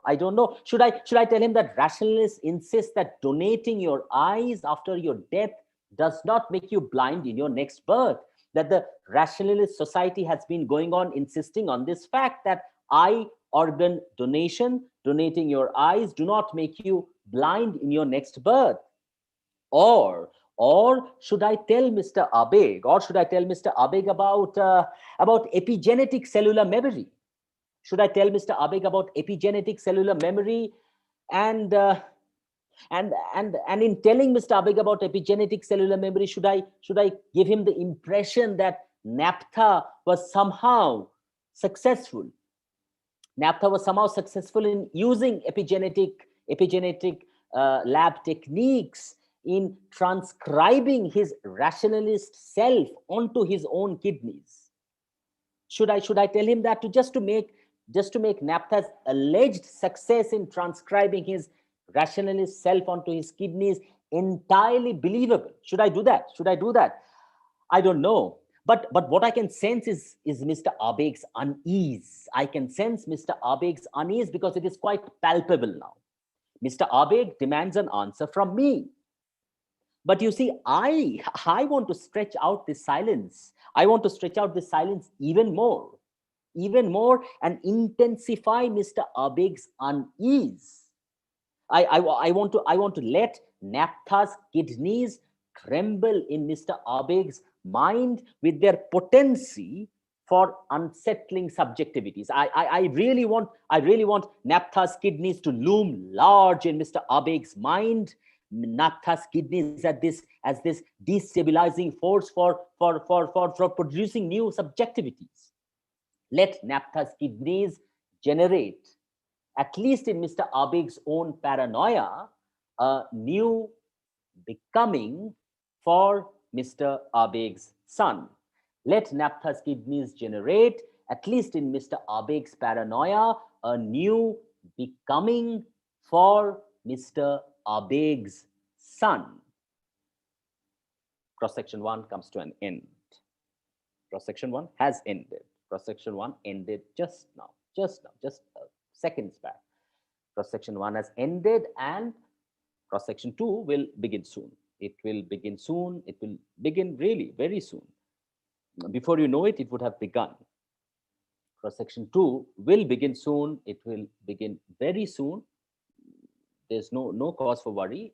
Cross-section 2 will begin soon. It will begin very soon. Before you know it, it will begin. It will begin literally seconds from now, or perhaps even less than seconds. Yeah, it will begin soon, very soon. Cross-section 2 will begin very soon, and cross-section 2 begins now. And now we start with cross-section 2. Cross-section 2. To all of you assembled here today, I am your second cross-section. My name is Dorsey Ventral.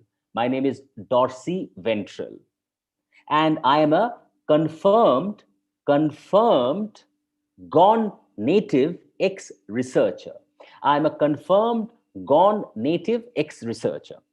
Now, it is very likely that a well-traveled person like you would have already encountered someone like me.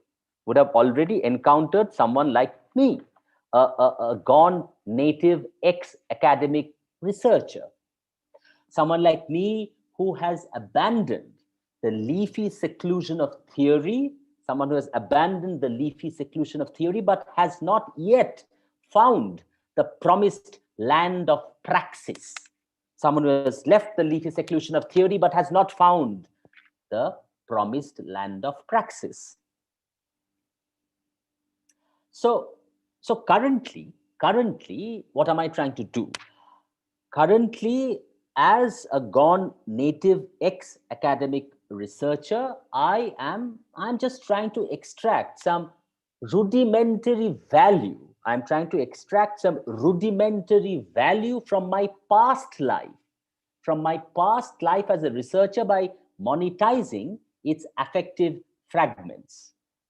Or in other words, I am, what am I trying to do? I'm trying to monetize those affective fragments of my past life as an academic researcher. So what do? I have fashioned myself as a freelance disidentification therapist. Let me say that again. I have become a disidentification therapist, and I generally work in the freelance mode, so which makes me a freelance disidentification therapist. Now, okay, now you might ask, what does a disidentification therapist do? Okay, so my primary and principal clients are young academic researchers. Yeah, so I generally work with them, and for these young academic researchers who are experiencing that inevitable urge to abandon their academic research and do something. Yes, so I try to address that concern where they are getting this urge to kind of abandon their academic research and do something.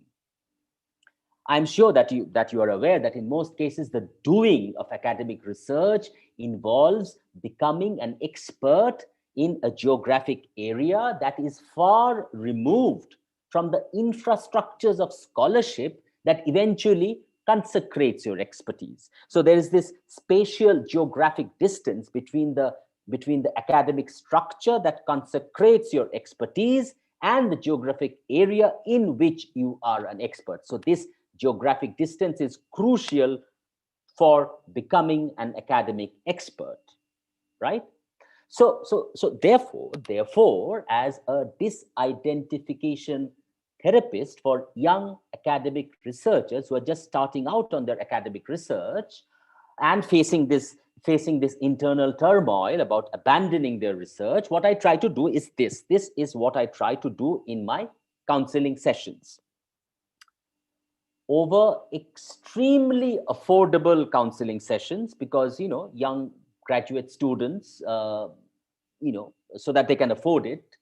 Over extremely affordable counseling sessions, I gently dissuade my clients from identifying too closely with the plight of their research subjects. Since why do I want to do that? Because I want my clients, these young researchers, to not identify too closely with the plight of their research subjects and to not forget the fact that in instrumentalizing the plight of their research subject, they are contributing to the sprawling articulation of the global development diagram. You must understand these counseling sessions are not a cakewalk for me, as I have to continually revisit my foundational trauma. I have to revisit my foundational trauma of going native. But you see, I am pragmatic enough to realize that my trauma too can be instrumentalized. I'm pragmatic that my foundational trauma of going native can be instrumentalized. So while those counseling sessions do trouble me, they are also therapeutic for me. They allow me an opportunity to revisit my past self. And what was this past self of mine? I was many years back, I was a young, spirited academic researcher myself who picked his way through the shifting sands of affective labor in these southern lands. And I picked my way through the shifting sands of affective labor in these southern lands using a flaming monadic text as my grand navigator. This monadic text, which I used as my grand navigator in figuring out affective labor, was actually composed in a prison house in Padua. So armed with this flaming text and armed with empathy, and my nostrils were alert to the nascent aroma of anarchist resistance, I would try to dissolve myself among healthcare workers and customer service teleoperators. My felt-tipped screw calipers would measure the minuscule angle of dissidence. My felt-tipped screw calipers would measure the minuscule angle of dissidence in the shop attendant's welcoming smile.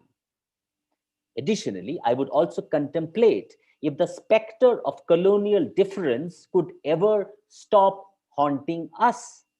I often agree that this haunting of colonial difference would persist since those cresting waves of the global multitude, which were promised to liquidate the archaic remnants of colonial difference, that global multitude never arrived. That wave never arrived on these southern lands. Multitude, my foot. However, there is an important detail to be noted here. Although the difference dissolving multitude did not arrive, but in the frenzy of my field work, I somehow failed to notice that a significant difference had indeed been breached. Without really intending to, I had gone native. But what kind of a native had I become? Simply put, I had become my own field subject, and the looming prospect of autoethnography sounded more like a cruel joke rather than an opportunity to flex some juicy self-reflexive muscles.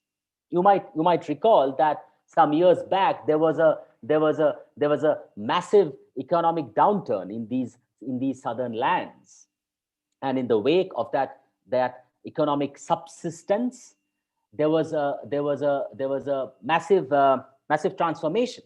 This downturn ensured that I could no longer exhale a guilty sigh of relief for the presence of that unbreachable embankment that I thought would forever separate our privileged researcher selves from our precarious subjects. This economic downturn ensured that I could no longer exhale a guilty sigh of relief for the presence of that unbreachable embankment that I thought would forever separate our privileged researcher selves from our precarious subjects.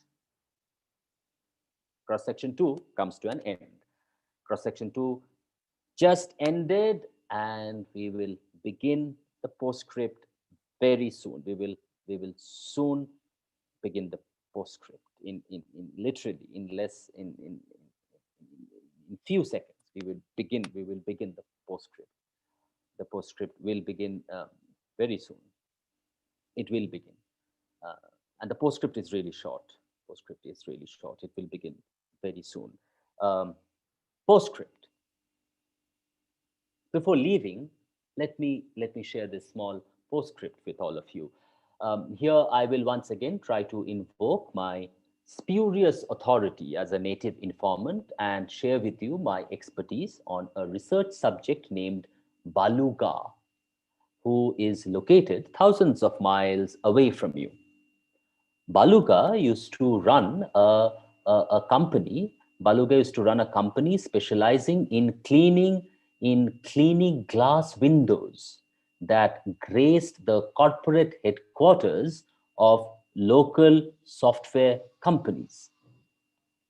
However, one day when one of Baluga's glass window cleaners perched high up on a glass-fronted building unfurled an inflammatory banner, when Baluga's employee unfurled this inflammatory banner, Baluga's days as a loyal support staff of the technology sector came to an abrupt halt.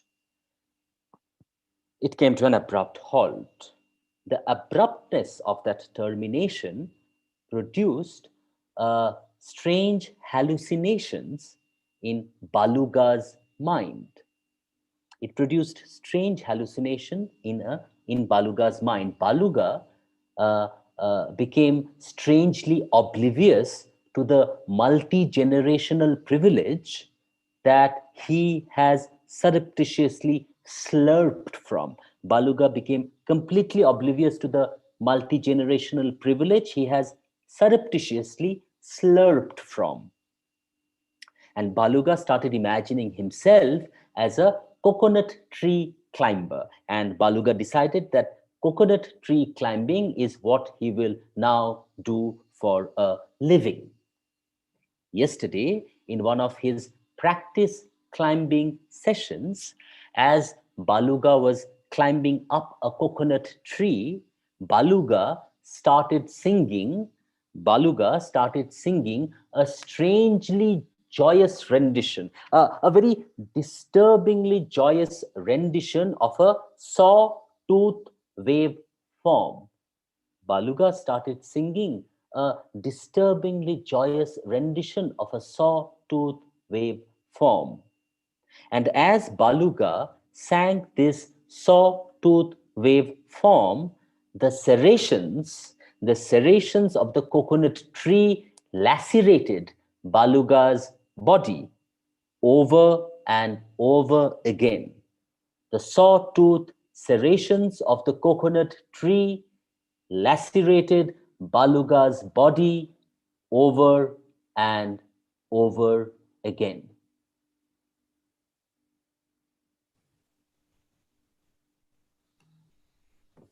Now, a long shot for a long shot. July 1st, 2020. Hong Kong police briefly detained a man in a Liverpool Football Club t-shirt who shouted, "Long live Liverpool," during anti-government protests on Wednesday. According to In Media, the football fan, Mr. Watt, was across the street from police officers who were conducting stop and searches on a group of protesters when he shouted, "Long live Liverpool." Others reportedly cheered and joined in the chant before officers detained him. Watt told reporters that police had accused him of inciting Hong Kong independence, a now punishable crime under the newly enacted national security laws, which came into effect late on Tuesday night. Watt said that he had been a fan of the English football team for the past 30 years and felt an irrepressible urge to voice his feelings over their recent Premier League championship before exclaiming yet again, "Long live Liverpool."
Kristen Nyampeta once shared a story that Rwandans used song as gravestones before there was a need for memorialization sites that came after the genocide. He wondered the impact of this on the collective body.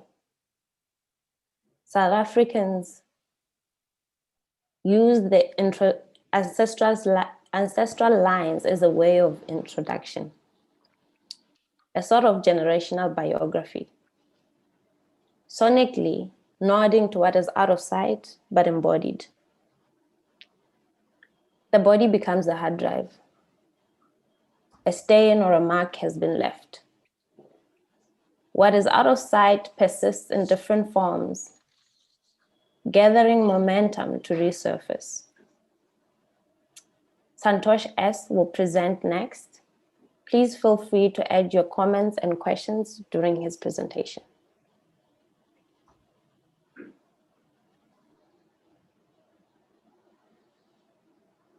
Six memos to the present. The title of this task referenced Italo Calvino's 1987 book, Six Memos for the Next Millennium. There are a couple of reasons for emulating Calvino's influential text in the Speech Act. Calvino's text deals with the very question of writing, not merely in terms of the craft of writing, but more in terms of unearthing the intensive field of language itself. The six memos I intend to present are also, in a sense, about writing. It's about new speakabilities. It is about new discursive and linguistic black holes. And it's also about the stuttering effect of language acts. Calvino also looks at histories of fictional writing, both in the local linguistic context of Italian literature itself, as well as what are considered as world classics. He does this in order to unconceal the often inexplicable and imperceptible dimensions of language. The title of his memos themselves, such as lightness, quickness, exactitude, and so on, are clear indicators of this aspect. Similarly, all the memos that I propose are largely drawn from various philosophical currents where I often find genealogies of my own writing. They are neither categories nor descriptions. In fact, they are conceptual apparatuses through which I attempt to sidestep the very logic of categorization. I use heterogeneous set of conceptual apparatuses. They need not have any disciplinary homogeneity. The theoretical architects of these concepts are always not aligned with commensurate schools of thought or ideologies, or in fact, any political persuasions. Before I start the memos, I just want to say that Cabela, Michel, and or Landian may come in between, especially after the first memos, third memos, and fifth memos, and reflect on their own thoughts about it. So these are going to be more like responses, but not necessarily in terms of responding to my writing alone, but it's going to be a it's also part of their larger questions about discursivity, discursive justice, and forms of justice, and so on. The first memo, memo number 1, becoming / historical. I draw the word historical from Walter Benjamin's essay, Thesis on the Concept of History, where Benjamin defends history against dominant historicism by evoking the concept of the historical. This is why the title of the Benjamin's essay itself carries three crucial words: thesis, concept, and history. As anybody familiar with the text will know, each thesis is presented as a series of aphorisms, but they bleed into each other. The power of his work lies in the way that each thesis is a cryptic/mystic text that can be developed into a full-blown philosophical treatise. Benjamin writes in his sixth thesis, I quote, "Articulating the past historically does not mean recognizing it the way it really was. It means appropriating a memory as it flashes up in a moment of danger. Historical materialism wishes to hold fast that image of the past which unexpectedly appears the historical subject in a moment of danger." Close quote. This is a sense in which the historical is so important for my own ruminations. There is a particular reason for this signposting. Across the globe, subaltern intellectual contributions seldom enter the discursive field as conceptual interrogations. Often, what we witness is a form of additive history where the general intelligentsia accept the subaltern intelligentsia as contributing to the historical process in terms of reformative gestures and actions. In other words, subaltern intellectual contributions are rarely seen as interrupting historical processes or being a conceptual interrogation into the knowledge itself. Rather, they are projected as something reformative in character, in action, in process, and so on.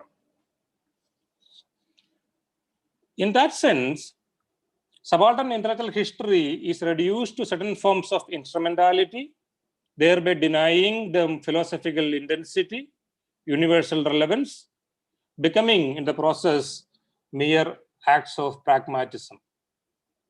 In this section, I would like to interrogate this mode of writing history by briefly engaging with a few historical figures, events, and enunciations.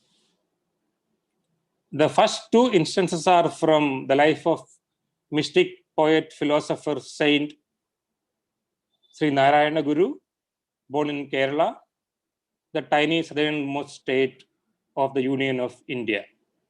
In the first instance, I'm going to just to tell you the instance. In 1888, Narayana Guru, popularly known as Guru, in a small town near Trivandrum, consecrated an idol. It's not a big deal to consecrate an idol in our contemporary sense. But at that point in time, consecration of the idol is a sole right of the Brahmin class. So what he has done is that he has gone to this riverside and he just swam into the river. He just took a rock and he took the rock and put it into a surface and declared it as a consecration of an idol.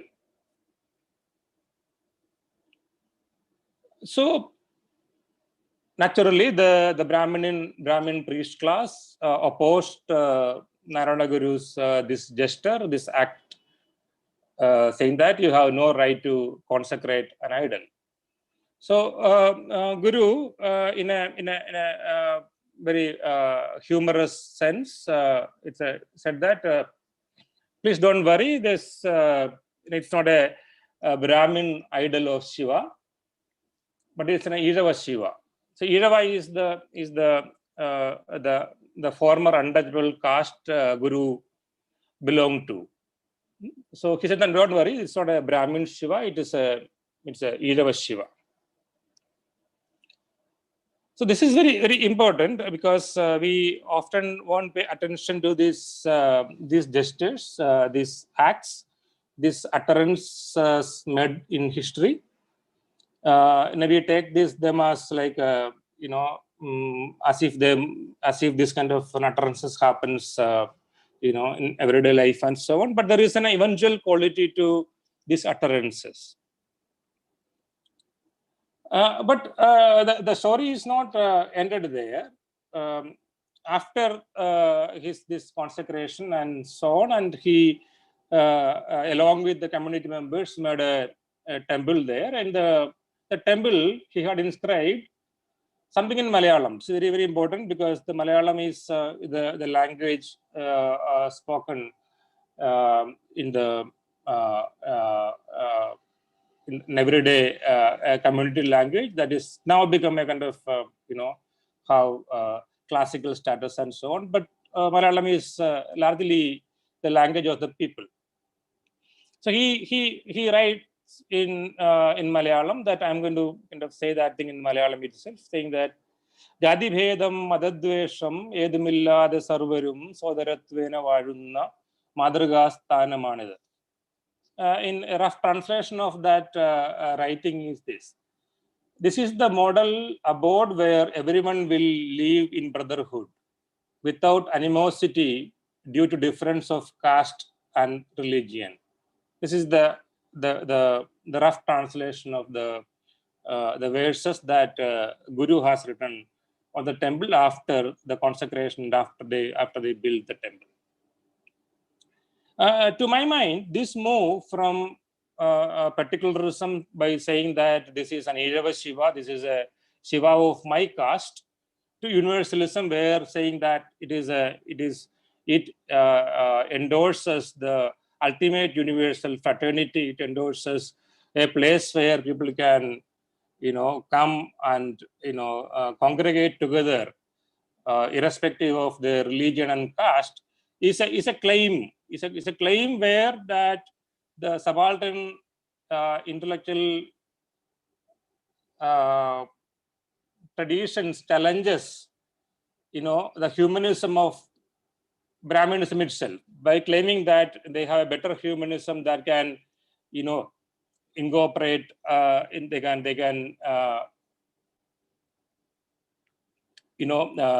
more inclusive, unlike the Brahminic treatise that exclude people and so on. This is the first instance. The second instance also comes from a guru, but it comes from a very late part of his religious, spiritual, philosophical endeavor in 1927, roughly 40 years after his consecration in Arivipuram, the Shiva idol consecration. And this is also very, very, very important because this happens in a very small town in middle Kerala, what is known now as Alapi, where a group of people invited Guru to consecrate an idol of Ardhanarishwara, the Shiva Parvati together idol, and he agreed to do that. So he came to enact that, but then realized that in this last 40 years, the Guru himself actually was professing that we already have made enough number of temples.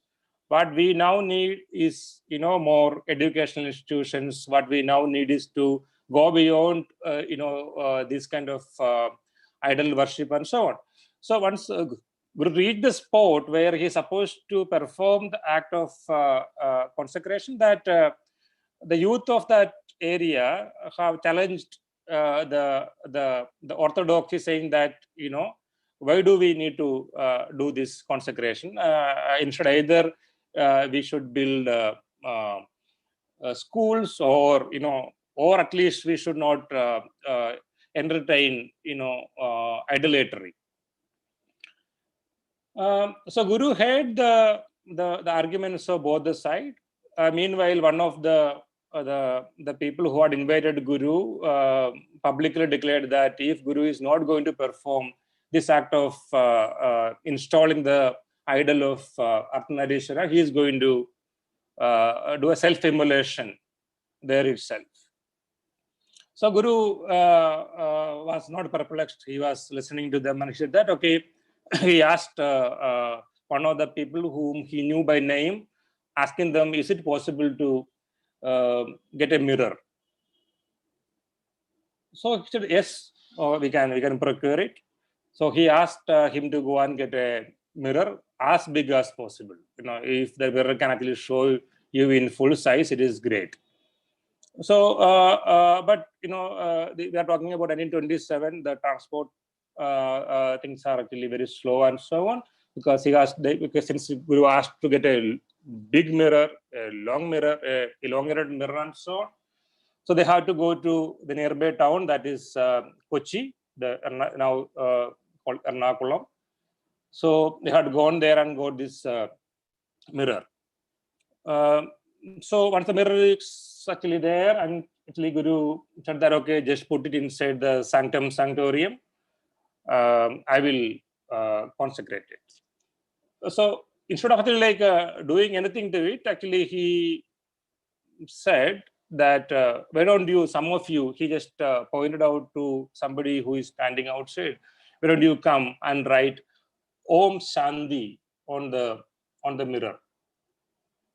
So the person, because it's kind of asked unexpectedly, he kind of surprised, but since Guru had asked that he has to do that to perform the task, he had gone inside the sanctorium and he wrote Om Shanti. But in that tension, or maybe he may not be like very good with the language, he actually made a spelling mistake in the word Om Shanti. So people who are literate among the community got very furious, and they were expecting that Guru will be, either removing it or going to add the mistaken or rectifying the mistaken word. So Guru said that no, there is no point of correcting the mistakes. The mistakes has meaning. Okay, this is something that it's very important, because there is something that a religious figure, a guru, a spiritual guru, asking someone randomly, is it possible to get a mirror? And they have to go to a shop. It's not even very nearby town. They have to almost travel half the day to get a mirror. Then he put it, and then he refused to write. Writing is also a way of actually kind of consecrating that into an idol. He asked somebody else to write, and the writing itself, interestingly, it's a mistake. So he refused to rectify it by stating that the mistake in language, mistake itself has meaning. The reason I evoke these two instances of what I call performative politics, it's also merely not performative politics, it's also performative politics from history, is that the parallel can actually be drawn from many instances from the history of modern art, history of modern avant-garde. If we kind of just think about something like the Duchampian acts of actually putting a commode, a industrially made commode, into a gallery space and venerating it as an artwork. That act of Duchamp, and as all of us agree, all of us, some may disagree, but all of us actually feel that it does have an everlasting impact on the way in which we understand, experience theorize, articulate, narrativize art in our contemporary times. Because that become a quintessential ingredient in terms of talking about what constitute anti-aesthetics to what constitute avant-garde and so on. But we hardly look at the gesture of Guru. It's also like very interesting because it does have all the ingredients that the Dushanbe Act had. Buying from a shop, somebody buying it, somebody signing it, putting it into what is considered as a kind of a pristine place of viewing art. It's a kind of a modern secular temple. Now, this my argument is that such performative gestures can also found in many mystic poet philosophers. Even if you look at somebody like Akamahadevi, Kabir, and so on, you can see there is this or even Phule. If you look at this performative politics is so central to their form of enacting social change, their form of initiating social change. I just want to kind of put a caveat here. I'm not trying to create a kind of a facile relativism here, because I know that there are these events that I am describing are very distinct in terms of historical acts. But my argument is that this kind of a comparative politics also, or because this comparative politics that we are doing is not with a comparable thing. There's no question. The comparative politics with incomparable moments or events, to my mind, can produce unforeseen possibilities of intersection between aesthetics and politics. This is the first thing. In that sense, I am saying that we need to, just as a historian, I just want to say that if you want to look at where we can kind of find the beginning of performance art, we need to really kind of revitalize our own historical understanding to see the genealogies of the present moment. The second instance, not second instance, because I already have narrated two instances, but the second moment in history, I want to narrate it from the life of B.R. Ambedkar from 1891 to 1956. And just for some of you may not be knowing who is Ambedkar. He's one of the most influential political philosophers or activists or jurist, whichever way you want to narrativize, describe, categorize him, that India ever produced, at least in the modern period. And it is often kind of acknowledged, at least in the last 2 decades, his incomparable contribution to the emancipation of the downtrodden caste, class, and so on. He has done it through various modes in terms of writing, in terms of social action, in terms of as a jurist, somebody who is chairman of drafting Indian Constitution, and so on. So, in that sense, Ambedkar is the most contemporary or most alive politician today. Maybe very few can really match him in terms of his contemporaneity, even though he passed away almost 70-80 years back. The event of his life, but that I am going to describe here, is a is called the Magad Satyagraha in 1927. It's almost, interestingly, they are like very close to each other. The Kannadi Pradishta and Magad Satyagraha. The first one I was talking about, the mirror consecration, and the Magad Satyagraha comes almost the same year.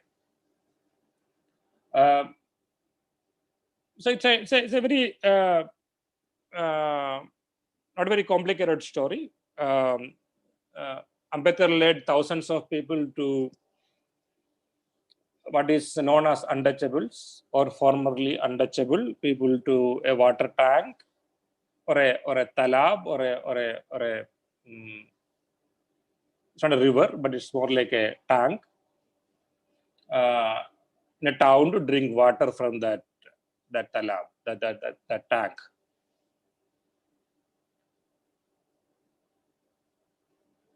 The importance of this act is this is one of the first instances in the history of India, at least in North India, I can say. This is the first instance where the untouchables, the quote-unquote untouchables, are making claim on what is known as the commons.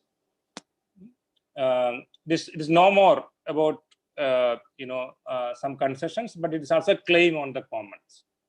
So it's not like something that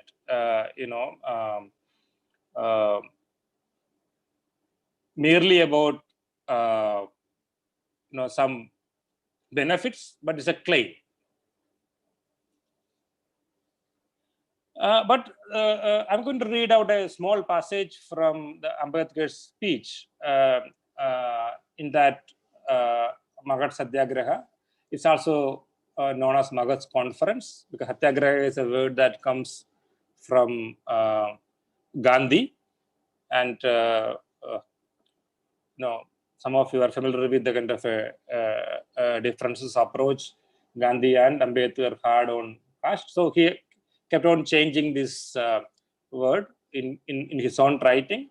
But he has very clear. It's not like he's kind of interchangeably using the word conference and Satyagraha. He also using it in a very conscious way. But let me read out this passage from Ambedkar's speech in Magad Conference or Magad Satyagraha. I quote, "Do not let yourself suppose that Satyagraha committee has invited you to Magad merely to drink the water of Chowdar Lake of Magad. It is not as if drinking the water of Chowdar Lake will make us immortal. We are not going to the Chowdar Lake merely to drink the water. We are going to the lake to assert that we too are human beings like others. It must be clear that this meeting has been called to set up the norm for equality. I am certain that no one who thinks of this meeting in this light will doubt that it is unprecedented. I feel that no parallel to it can be found in the history of India. If we seek for another meeting in the past to equal this, we shall have to go to the history of France on the continent of Europe." Close quote. So the story is that after this this enactment, after this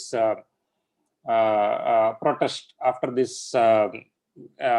transgression of the given boundaries, that the Brahmins has to perform a kind of a ritual purification, where they have used 108 pots of cow urine and cow dung. And it's not necessarily only cow dung and cow urine. They also Panchagavya to purify this water so that the upper caste and the Brahmins can actually use this thing.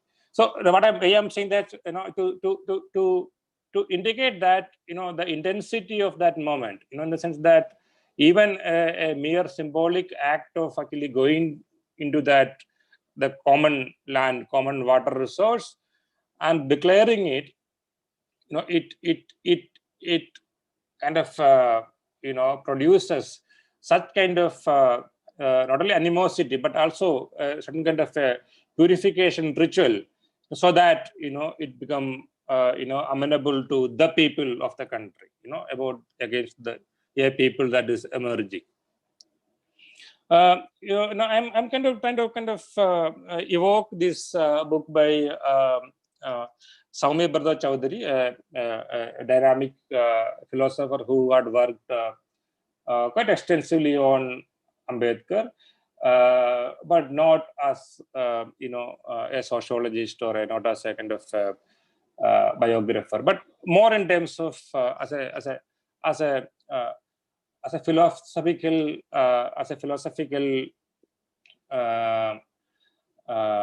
encounter with Ambedkar's thought, like Ambedkar as a philosopher. So Soumya Chowdhury writes that it is important for us to understand that why Ambedkar is evoking the French history to signpost the Mahat Satyagraha. I'm just going to quote again. We call him Shomo. He says that what the Satyagraha has done is to breach the continuum of history. There is a rupture that was produced into the very history itself. And he writes, I'm going to cite now, in quote, the breach in Hindu history, hollowed out by Mahad transgression, is only vicarious functionary of the revolutionary immortality of the modern idea of politics already inaugurated somewhere else. So what I'm trying to say is that, the evocation of what happened to the history of Europe after French Revolution,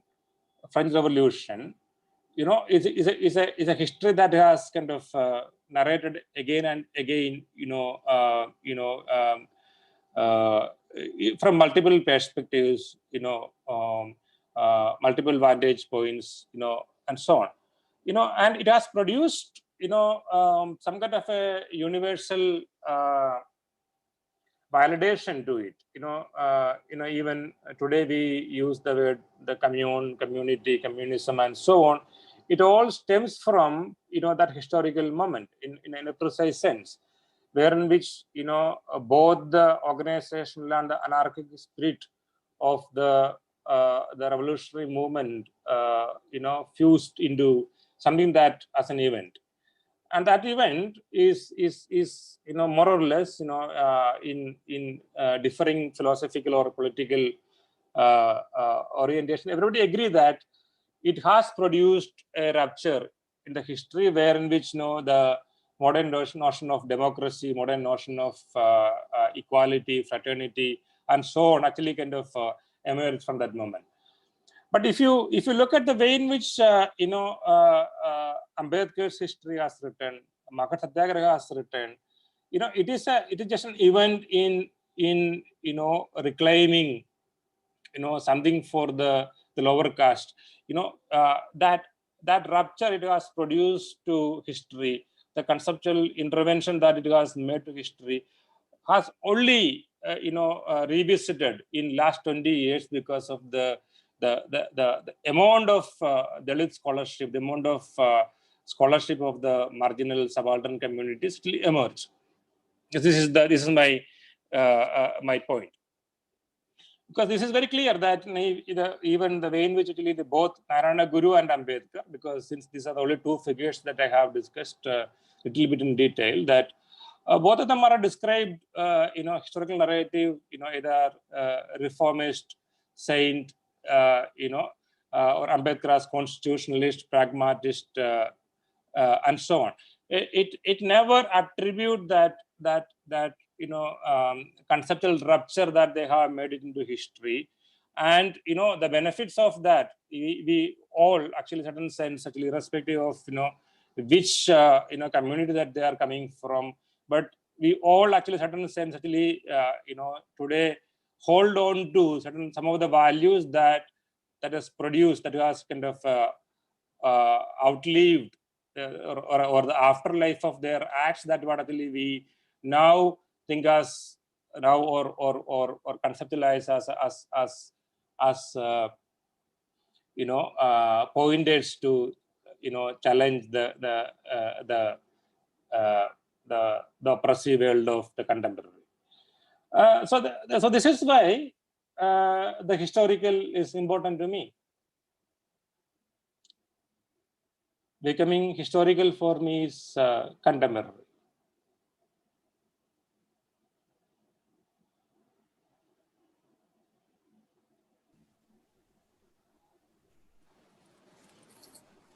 Shall we come in, Michelle? Yeah. Yeah. Go for it. Amazing. I find myself drawn to the devices, the rock drawn from the river, the drinking of water, the mirror, and I thought I'd share a few anecdotes that it sparked for me along the way. So, one thing that has been striking to me in thinking about the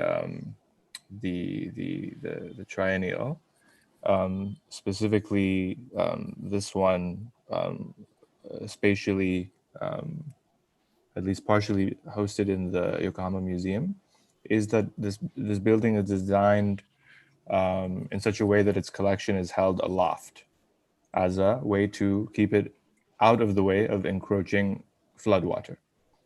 So this kind of entombing doesn't happen in the kind of foxhole basement. And then if we stake triennial as a kind of paradigmatic weather system, what does this do to disturb the kind of lock and stow operation of the collection? If in fact this thing is designed to float. So, I'm picturing a kind of like swelling undertow that pulls a collection from its bolts and hinges, so that this museum is kind of floating and drifting. And this kind of, for me, is a kind of invitational mode for unruly guests, earthquakes as well, tsunamis, typhoons. Because during the installation of the exhibitionary period, there were a few days of earthquake proofing, which is the first time I'd encountered such thing. And there's kind of structural affordance making around the kind of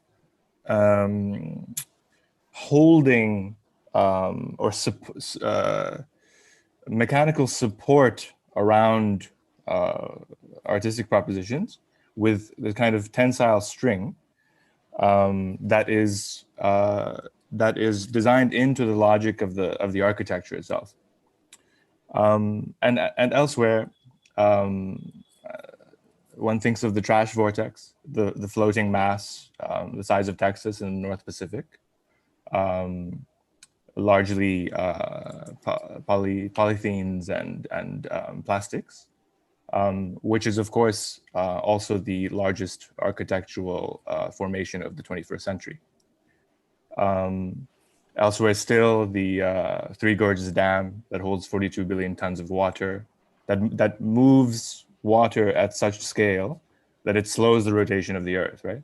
Increasing the day on Earth by, I think, 0.06 microseconds or something like that. And then, I'm sipping some whiskey now, and I recall the common refrain among whiskey enthusiasts that you add a few drops of water to open the whiskey. And then from openings, I think to this idea of meeting the water. Going back to Santhosh, what you described, this kind of idea of the revolutionary act as about becoming imperceptible. And it occurred to me that these devices that you use, the rock drawn from the river, the drinking of the water, somehow they occasion meetings with water. And I don't mean in the sort of nostalgic or diasporic kind of water drunk sense, but there's some, for me, what's interesting is a kind of, on the one hand, a kind of thirst, which of course also draws its own water, mouth watering, as in. And then also this kind of meeting of a disturbance in some kind of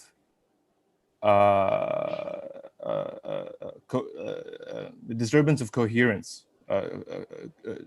coherence of coherence of self, coherence of the meeting. There's the formulation of the third climber in mountaineering, in which the mountaineers report the inexplicable appearance of a kind of phantom apparition, vividly real, that becomes some kind of support, guide, companion. And in fact, Monica has written this as a kind of opening of bicameral consciousness and disruption to nervous system. So I'm trying to somehow relate this to the kind of meeting of the water body, and this idea of of thirst. And you know, through the past 2 days, there have been two concepts: the diorama as the through that which is seen, and then the justice that is not only to be done but to be seen to be done. I'm trying to think about these two formulations also as this kind of meeting of some sort, outside of this kind of optic verification. I want to think along the lines of Santhosh's claim of, you know, being historical from the contemporary. I mean, we've had many conversations, Lee, Cabello, and I, of, you know, when we were thinking about this Episōdo, that, you know, we lean in an unexpected ways towards the historical. And sometimes that is an alarming or an unsettling sort of position.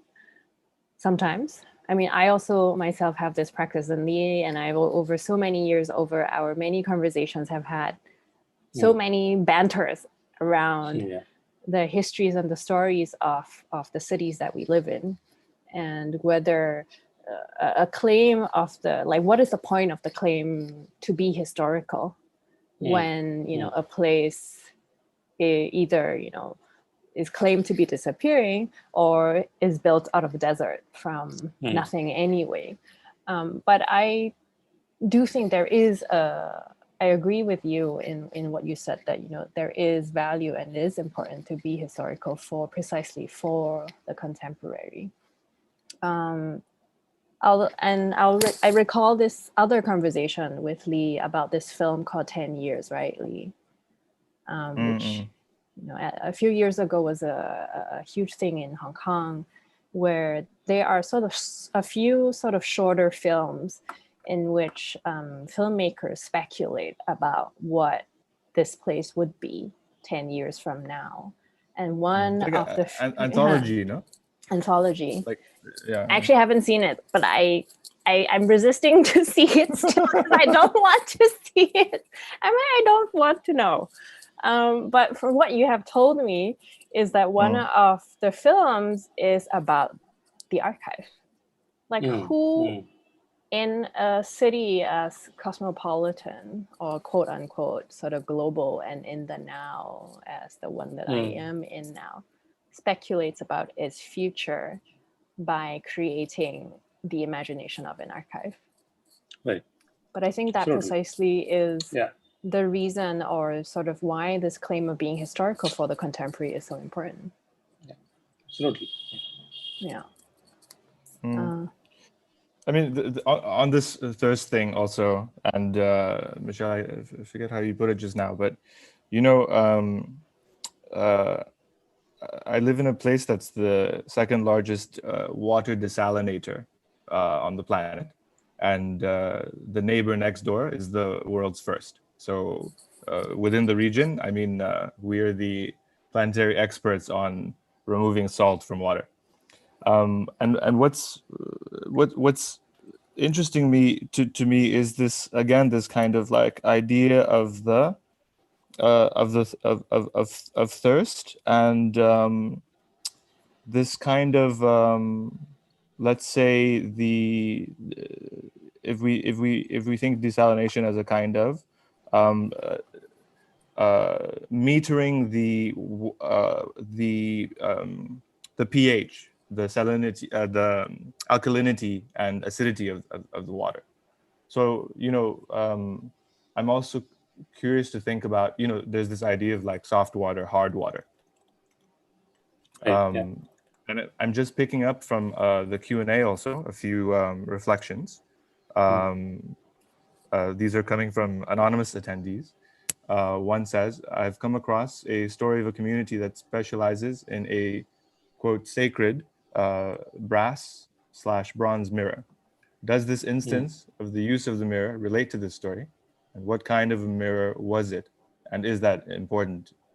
And the, a follow-up, same anonymous attendee, or maybe recast the question as, what kind of mirror was it? And have you, what was it made of? Is it relevant? And have you come across a story of a sacred bronze mirror? There is nothing sacred about it. That's what I was going to finish the story itself. I was trying to say that it is like something that bought from a shop. You send somebody, you have to wait for a day to get the mirror, you know, because this is just a mirror that we actually like every day see our face or whatever. Like it's almost like a industrially produced mirror. Something, I think, sacrosanct about.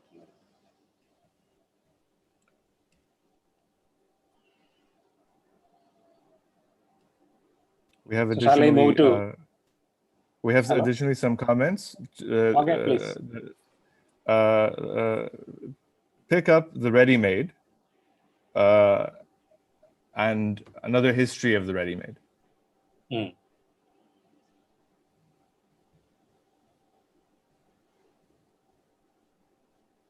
I mean, I don't know if this is entirely this is a tangent, but oftentimes it seems to me that I find myself contending with this kind of ready-made foundness and its relation to you know, found object, as it were, and relation to the finder. That the object is found, as opposed to the object is, or the object becomes. So I'm curious about that and how you are casting that historically, but also I think particularly this thing of the political act, of that all political acts are about becoming imperceptible, and what that does in relation to the mirror. You want me to answer it now, or you want me to read the rest of it? I can actually answer at least the first part, not the imperceptible part, because it's going to come to my other memos as well. So I will just, you know, it is not that, you know,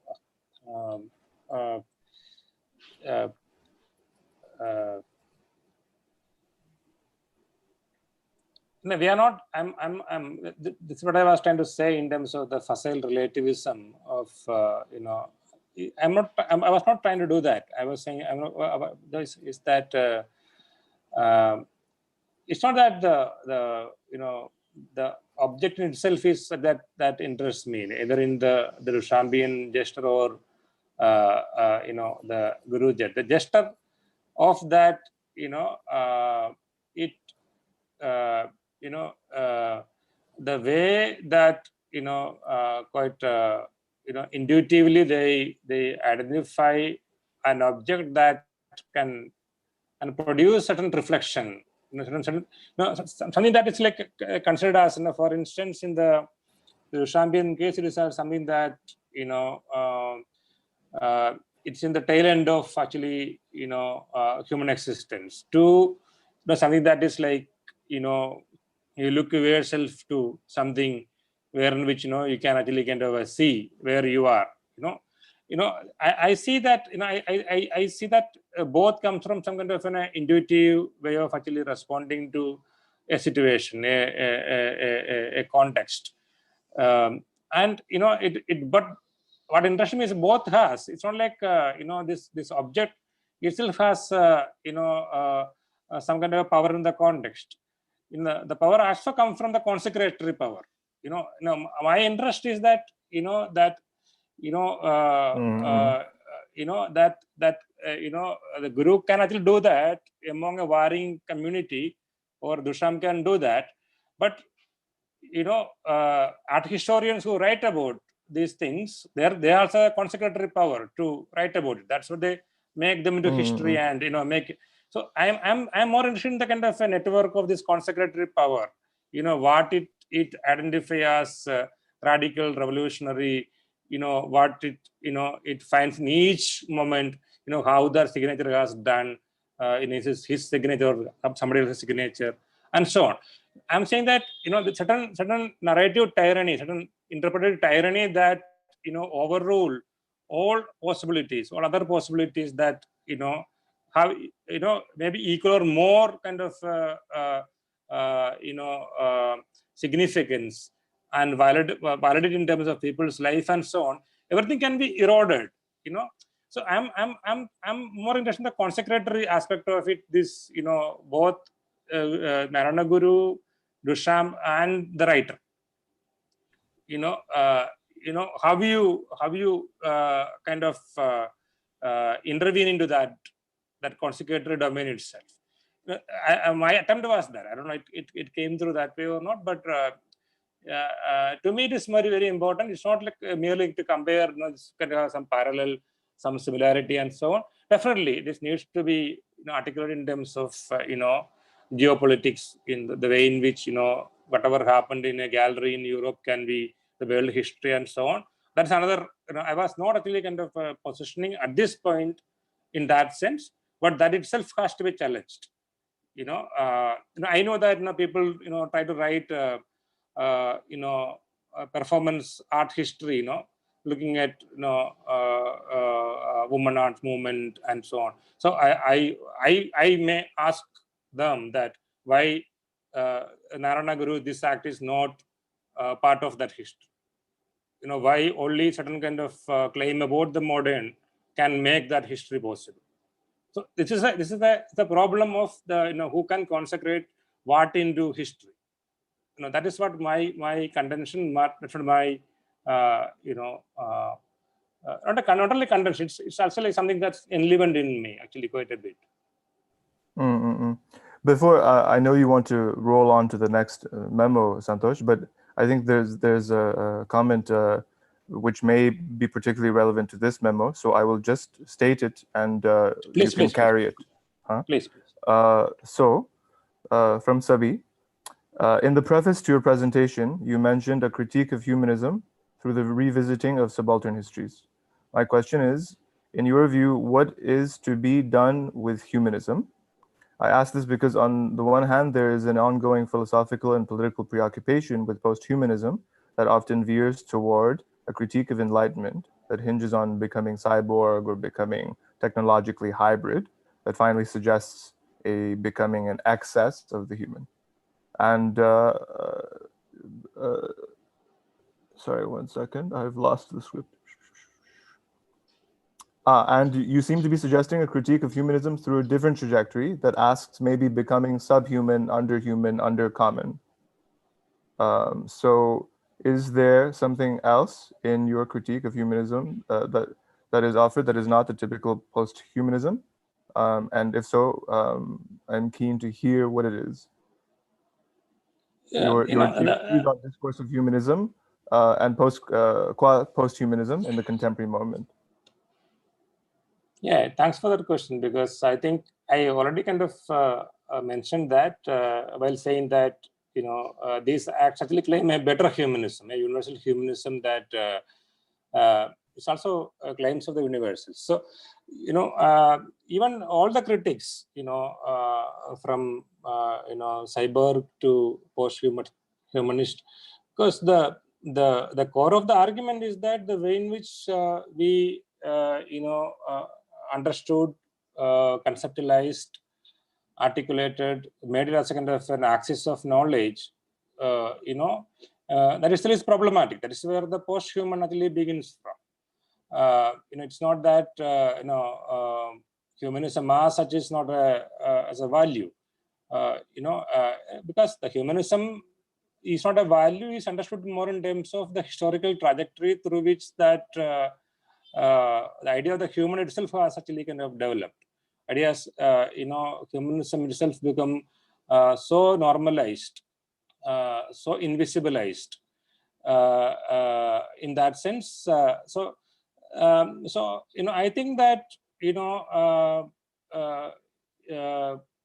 like every if you take any either from history or from contemporary political struggles, that every struggle in a certain sense to challenge what is given as the human, but it is not to challenge that it's always about a certain sense that to say that no, it's not that the humanism that we are proposing is better than your humanism kind of an argument, but it is not that critic is not to say that we have a the humanism in the way in which you project it.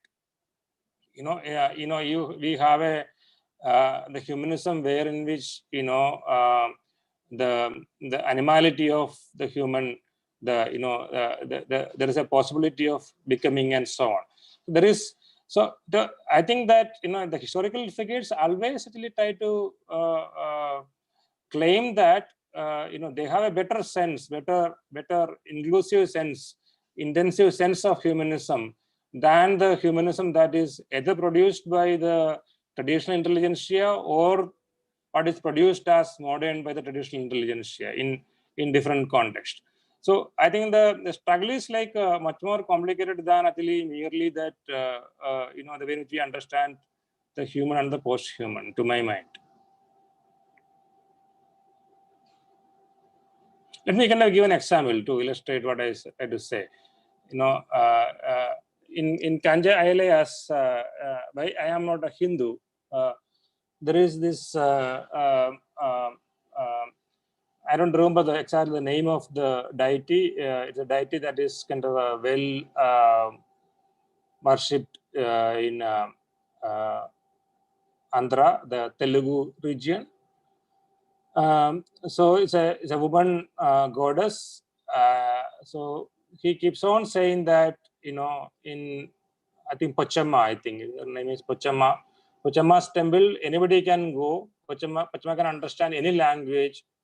English she understand, Hindi she understand, any language, respective Spanish, she receive anything as an offering, the meat to the flower to anything. He keeps on describing, what all, she can speak in different language, she can accept any offerings, she can keep on saying that our goddesses themselves are much more universal, much more, what you understand humanism is so limited, so insular, our own, humanist manifestation of the goddess themselves, are themselves capacitated, in such a way that, it can receive everything and anything. So this is the way in which,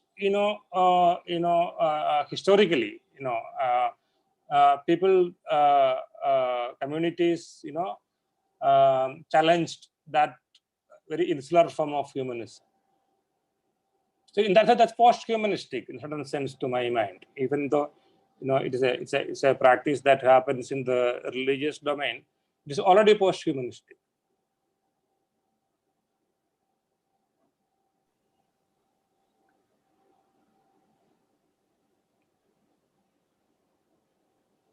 So with that, shall we go on? Yep. Yeah. The second memo is minor, minority, minoritarian. So this memo is going to be, I'm going to read it out. So there is not going to be much examples like my first memo.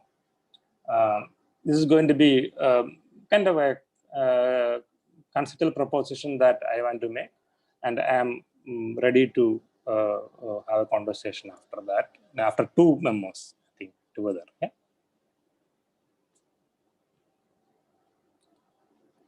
The notion of minority and its relationship with various apparatuses of society is a complex one. As is widely in agreement now, the opposition between minority and majority is not simply quantitative.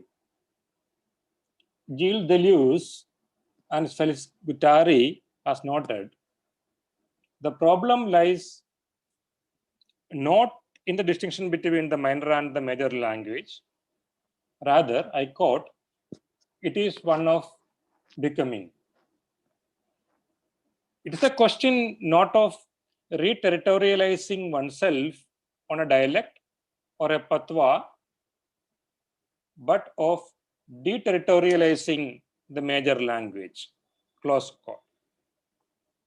They argued that one needs to distinguish between the homogeneous and constant system of the majoritarian and the subsystem of the minoritarian in order to use the latter as a potential, creative, and created becoming. In that sense, the aim is never to acquire a majority, not even or not to install a new constant. Minoritarian continuous variation, in fact, is an amplitude that continually oversteps the representative threshold of the majoritarian standards by excess or default. This is something that maybe the answer that I was trying to give to Sabi might come from this. Let me clarify certain things here. First, we should not equate or confuse the minoritization of language or minorization of major language. It's not a mere aesthetical experimentation. You know, often that is what we witness in our encounter. Such an understanding is very often a result of not taking into account the fact that language is charged with power relations. Language and the object of language are understood to carry much more than the function of communication. In fact, language constitutes the primary order of things. It classifies. If you remember, Guru is writing and say that the mistake is okay. Mistake still have meaning. In fact, language constitutes the primary order of things. It classifies, organizes, explains, and thereby stabilizes the world. In that sense, language is evoked here as more than a mere collection of ideological signifiers. It is a mode of action.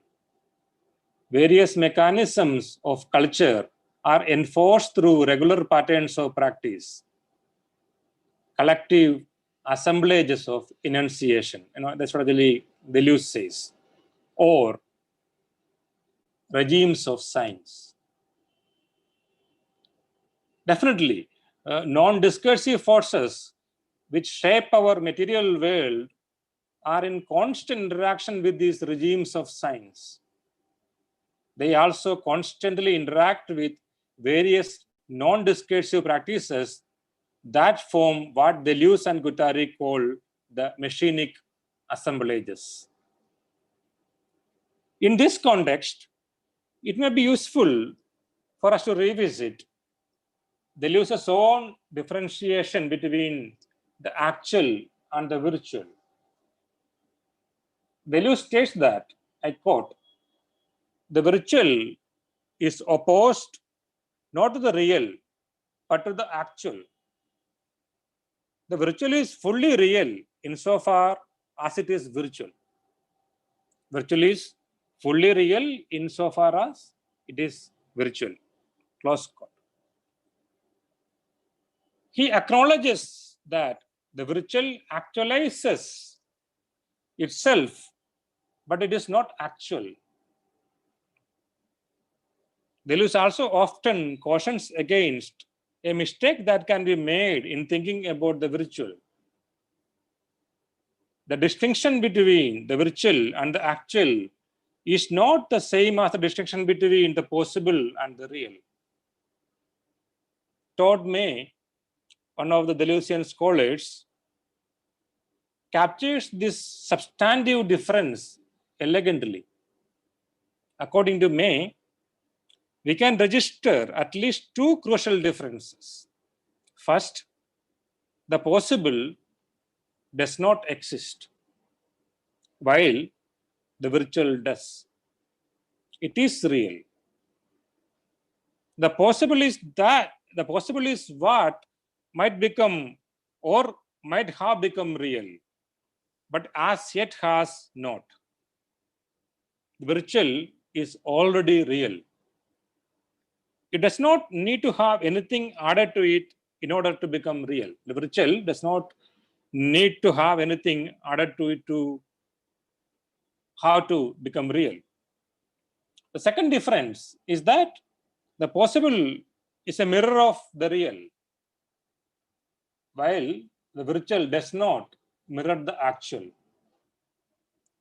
The possible is structured like the real, missing only its characteristics of really existing.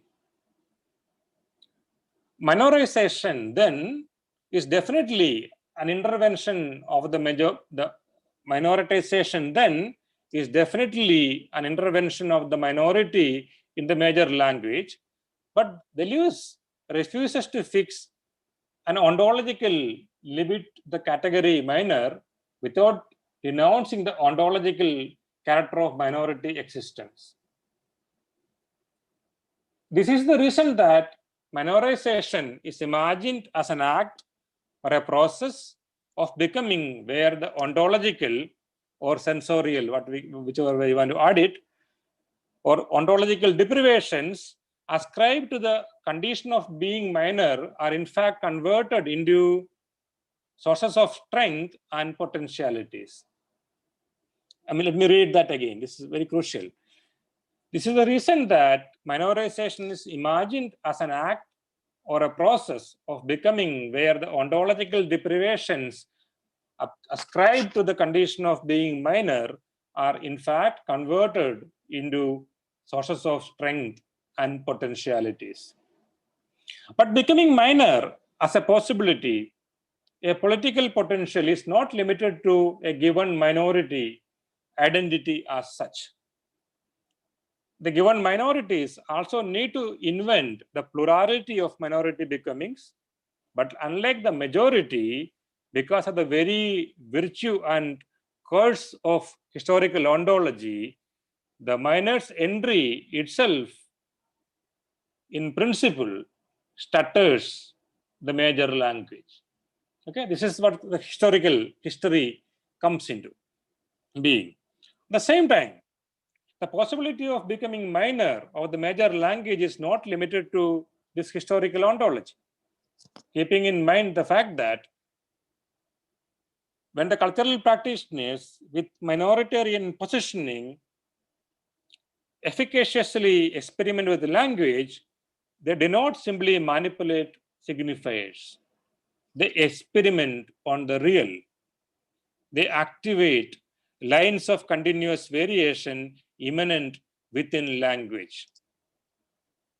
And in doing so, they engage the same forces of creative deformation that various minorities utilize in fashioning their own speech within dominant language.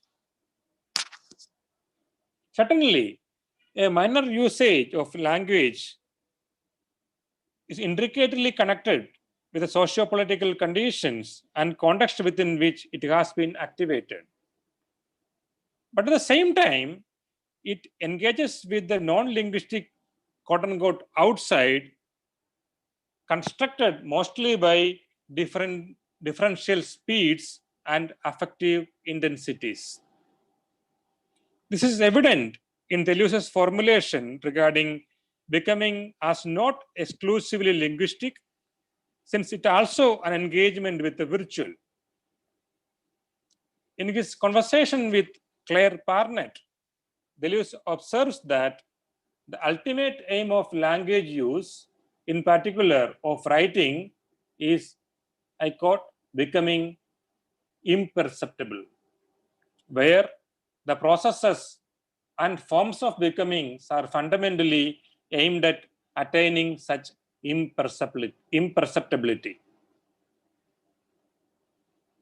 The struggle of the minor can be understood through this conception of imperceptibility, since what all identities ultimately seek is an end to their life as socio-linguistic signifier, thereby asserting their right not to be victims of the semiotic tyranny of socio-political orders. The demand for visibility in the discursive field by the minor or minor identities are ultimately destined towards a political struggle for imperceptibility. And becoming imperceptible is a process of elimination whereby one divests oneself of all coded identity. The camouflaged fish, according to Deleuze and Guattari, far from illustrating mimeticism in nature, is an exemplary practitioner of becoming imperceptible. I quote, "The fish is crisscrossed by abstract lines that resembles nothing, that do not even follow its organic divisions, but thus disorganized, disarticulated, it whirls with the lines of a rock, sand, and plants, becoming imperceptible." Memo 3, contagion, contamination. This memo will explore contagion as capacity rather than incapacity. My interest is to engage with the social effects of contagion. My interest is to engage with the social effects of contagion. Drawing and redrawing of individual and communal boundaries, the creation of communities and geographies marked as pure and impure. So let me kind of start with the idea of India, that people who are from India very familiar, or people are actually part of any anthropological ethnographic debates. The idea of the endogamy. As we all knew, the endogamy is one of the core features of caste. For instance, in 2011, the rate of intercaste marriage in India was as low as 5.8%. More than 2 centuries after the Industrial Revolution, 19 out of 20 marriages in India are still conducted as per the dictates of the ancient caste system. Not only does caste resist changes by time, it also manages to transcend the rural-urban divide. This is something that I was also quite surprised. According to Ray Roy Choudhury and Sahai, urban households do not have a higher probability of intercaste marriage than the rural households. Ironically, metropolitan cities have the lowest rate amongst the urban centers. Clearly, the massive changes associated with urbanity in other parts of the globe are unable to shake India's ancient citadel of caste. This is the reason Ambedkar had stated in his very, very important work called Castes of India, Their Mechanism, Genesis and Development, that I quote, the critical evaluation of the various characteristics of caste leave no doubt that prohibition, or rather absence of intermarriages, endogamy, to be concise, is the only one that can be called the essence of caste when rightly understood. So this is one thing that you have to keep in mind while dealing with a contingent.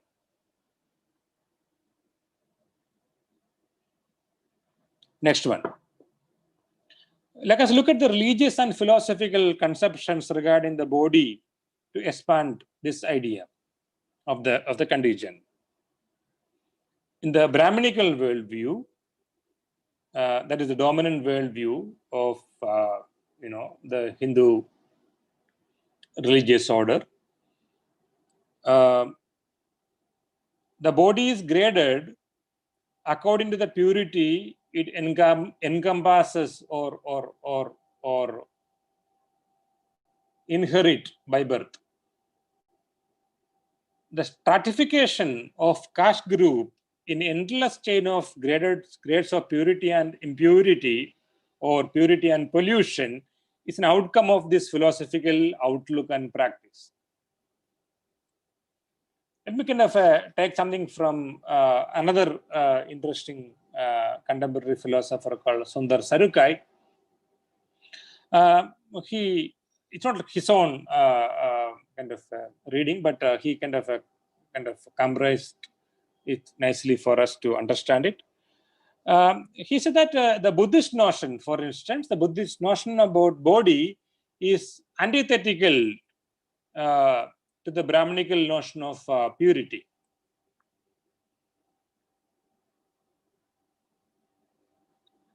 The Buddhists, in fact, completely rejected the Brahminical outlook about the body, where all body is understood as impure. Okay, there's no body in the world is pure. The body is fundamentally impure. I'm evoking this also that the Ambedkar's own later decision to convert into Buddhism and or define a form of Buddhism that he calls Neo-Buddhism and so on. So that there is a philosophical reason behind that move, wherein which the body itself is understood as fundamentally impure. There's a pure body and impure body.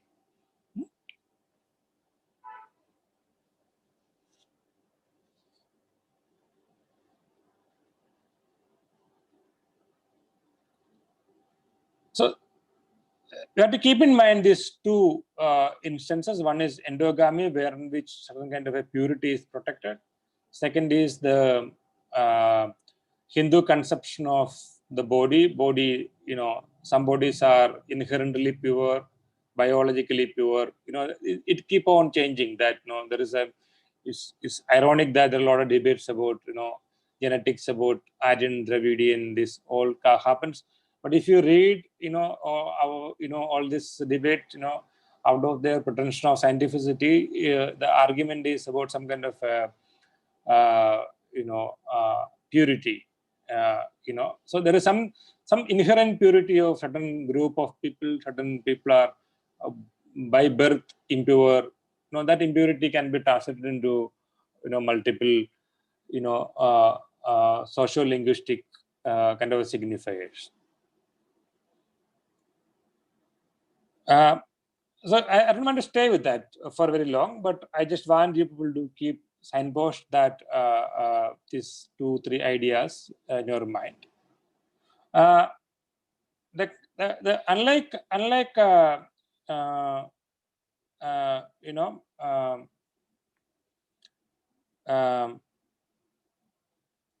say something like an infection, contagion is all about contact. You know, infection can happen without contact, because it's a direct contact. So, the infection is actually like more imagined as a kind of mediated or indirected contact. You know, like infection may not need contact. But in this capacity to spread by contact, contagion invites very uneasy consideration of connections between things. Unlike infection is that, you know, there is no surface to the infection. Because in contagion, people, animal, organic objects, inanimate objects, everything as we knew the world, you know, has to be connected. So in that sense, contagion is the Kantian real, you know, in a certain sense. You know, it is that you know, non-describable, but you know, the real in its pure sense. You know, it is almost like an imperative. It is not the you know, if you recollect the Kantian division, it is very clear that you know, the thing in itself or things in themselves, the contagion is almost at the heart of the things in itself, because it is that has to do with the surface. It is that has to imagine about a contact.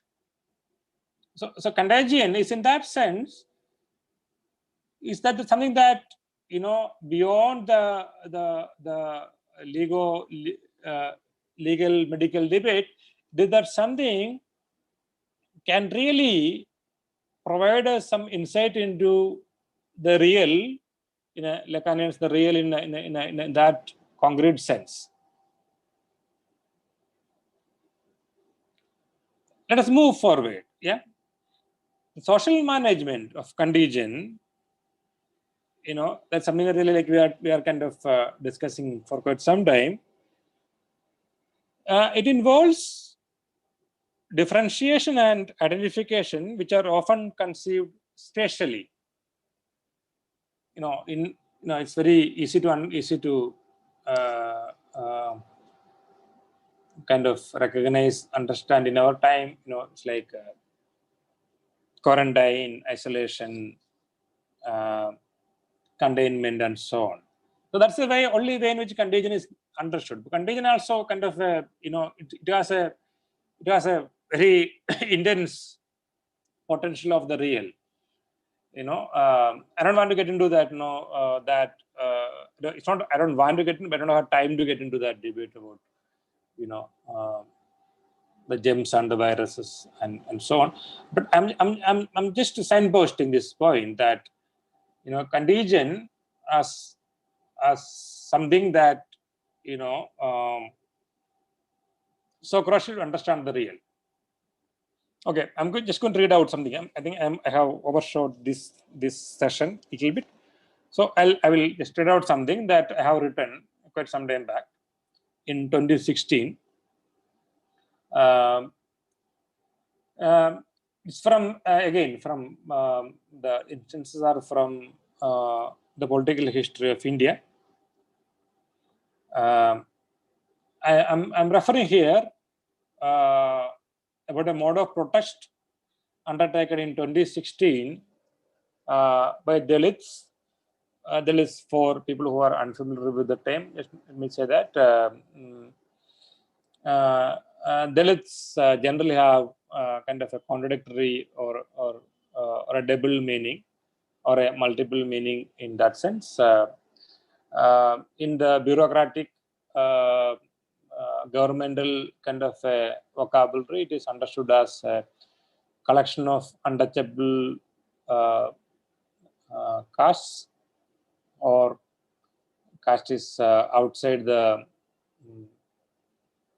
margins of Hindu Varna system. But it's more than that. It's actually, in fact, not necessarily all the untouchable castes. It's like so their definition, which is like the lowermost bottom of the caste. But we hardly or no more use that governmental category. The Dalit is understood more in terms of an emancipatory category as a political ferment or a political formation. So the way in which I'm using Dalit is not a kind of categorization that is neither fully agreed with the governmental mechanism. They say that scheduled caste and scheduled tribe and so on. They won't even use it, but whenever they use it, it is not. It's almost bereft of any political acumen. So the way I am using, the reason I am just kind of signposting this thing, because the way I am using the word Dalit is more as a political ferment or a formation. So there is some Dalit youth, Dalit community people who protest something that happened in Saurashtra region of Gujarat. In 2016, some of the cow protectionists, the people who really think that the life of cow is the most sacred life, even more sacred than any other beings in the world, including human. So they accused and assaulted a few of lower caste men of killing cows in the village of Mota Samadhiala, near the city of Una in Saurashtra region of the state of Gujarat in India. So basically what happened, these people were people who take out the skin of the dead animal for the purpose of making leather and so on.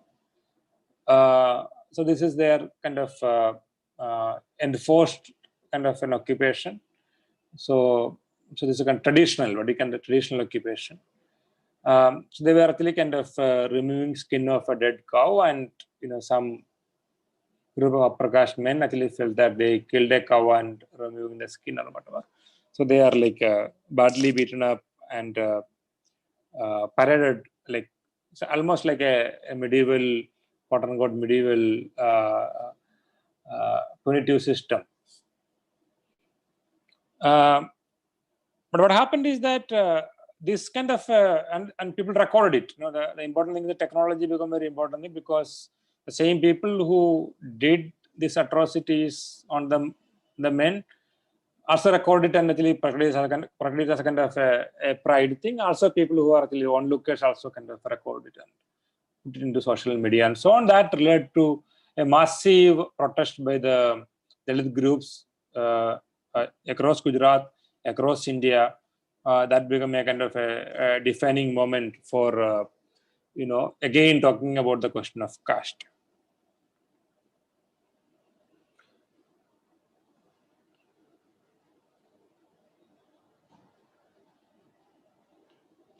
To my interest, what was the most important thing is that one of the protests that had happened in Una, the city itself, was that the Dalit men and the Dalit community, the members of the Dalit community, carried all the carcasses of the dead cow, dead animals, into whichever vehicle that is available to them, tractors to small vehicles. They carried it. They are like rotten animal carcasses and dumped it into the municipal compound itself. And saying that from now onwards, we are not going to remove the carcass of any dead animal. We are refusing to be part of that traditional job that is ascribed to us. So I feel that that act of refusing to work, refusing to continue work, as well as the act of actually kind of bringing the carcasses of the dead animal, the rotten animal, to the citadels of power and dumping them there is a marker of a new sensorial politics.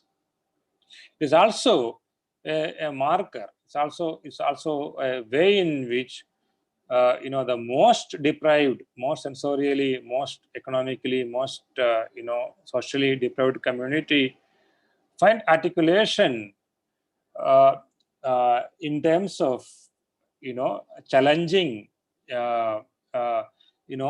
what exactly constitute work in their context. What exactly is the work? Is the work actually like going underneath the sewages without any protective gear and clearing the sewages for the privileged, the upper caste? Or is work to go and desensitize, like almost kill your senses. If you want to deal with the rotten carcasses, you have to absolutely kill your senses because you have no other ways of handling it. Nothing is provided by either the municipal corporation or the government. So they refuse to work. My argument is that their refuse to work actually poses a greater challenge, a greater challenge in the sense a greater conceptual rupture to the way in which we understand what constitutes work and the labor.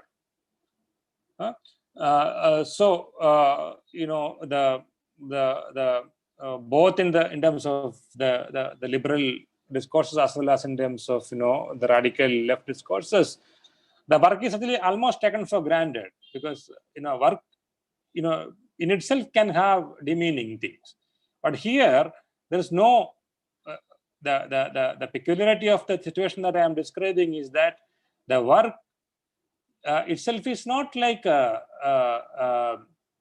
you engage with it and a problem. The problem is that your engagement is ascribed to the work. So that denial for me, is very crucial. So it moves away from some kind of universal notion about fundamental right to work to fundamental right not to work. I think it can have resonances not only in terms of this context, because many people have theorized about the work itself become what we asked as work itself become like the anti thesis of it. So I'm just going to end that third memo by saying that following Deleuze, one may say that politics is the ability to affect and to be affected, to form assemblages, that is to form emergent unities that nonetheless respect the heterogeneity of their components.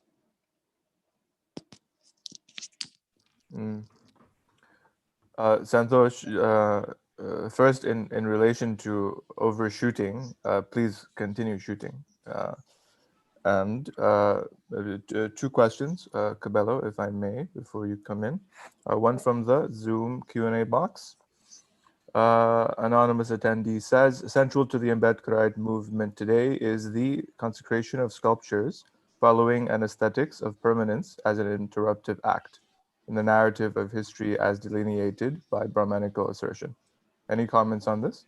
And then one more question of mine, but maybe this first.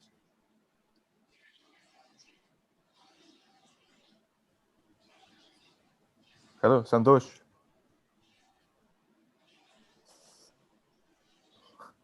Have we lost Santhosh?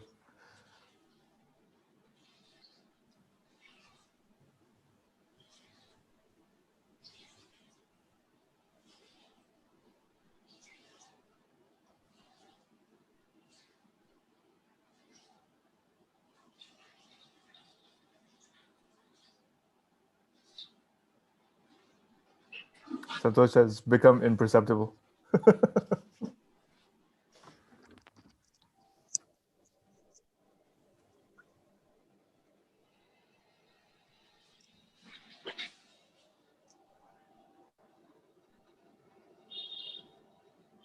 Santhosh, are you back? We can't hear you. It appears you're on mute. Yeah, I'm here. Yeah, I'm here only. Yeah. Did you hear the question? No, please repeat it. Okay. Central to the Ambedkarite movement today is the consecration of sculptures following an aesthetics of permanence as an interruptive act, in the narrative of history as delineated by Brahminical assertion. Any comments on this? Not really. I don't know the context. Then one question from me. No, if that is like something about Mayavadi statues and so on, I can answer, but I don't know what is the context. Consecration of idols, I don't know. Yeah. Sorry. To the anonymous attendee who asked the question, if you can, and they can add the question. Some contextual ground. Yeah. Yeah. One question for me, maybe more of a point of clarity. You talked about the relation between the virtual and the real and actual. So, but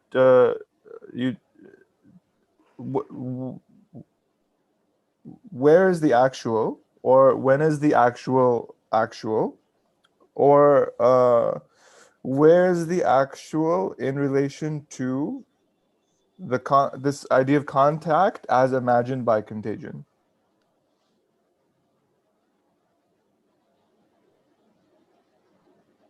The actual contact can be like, that you wear mask,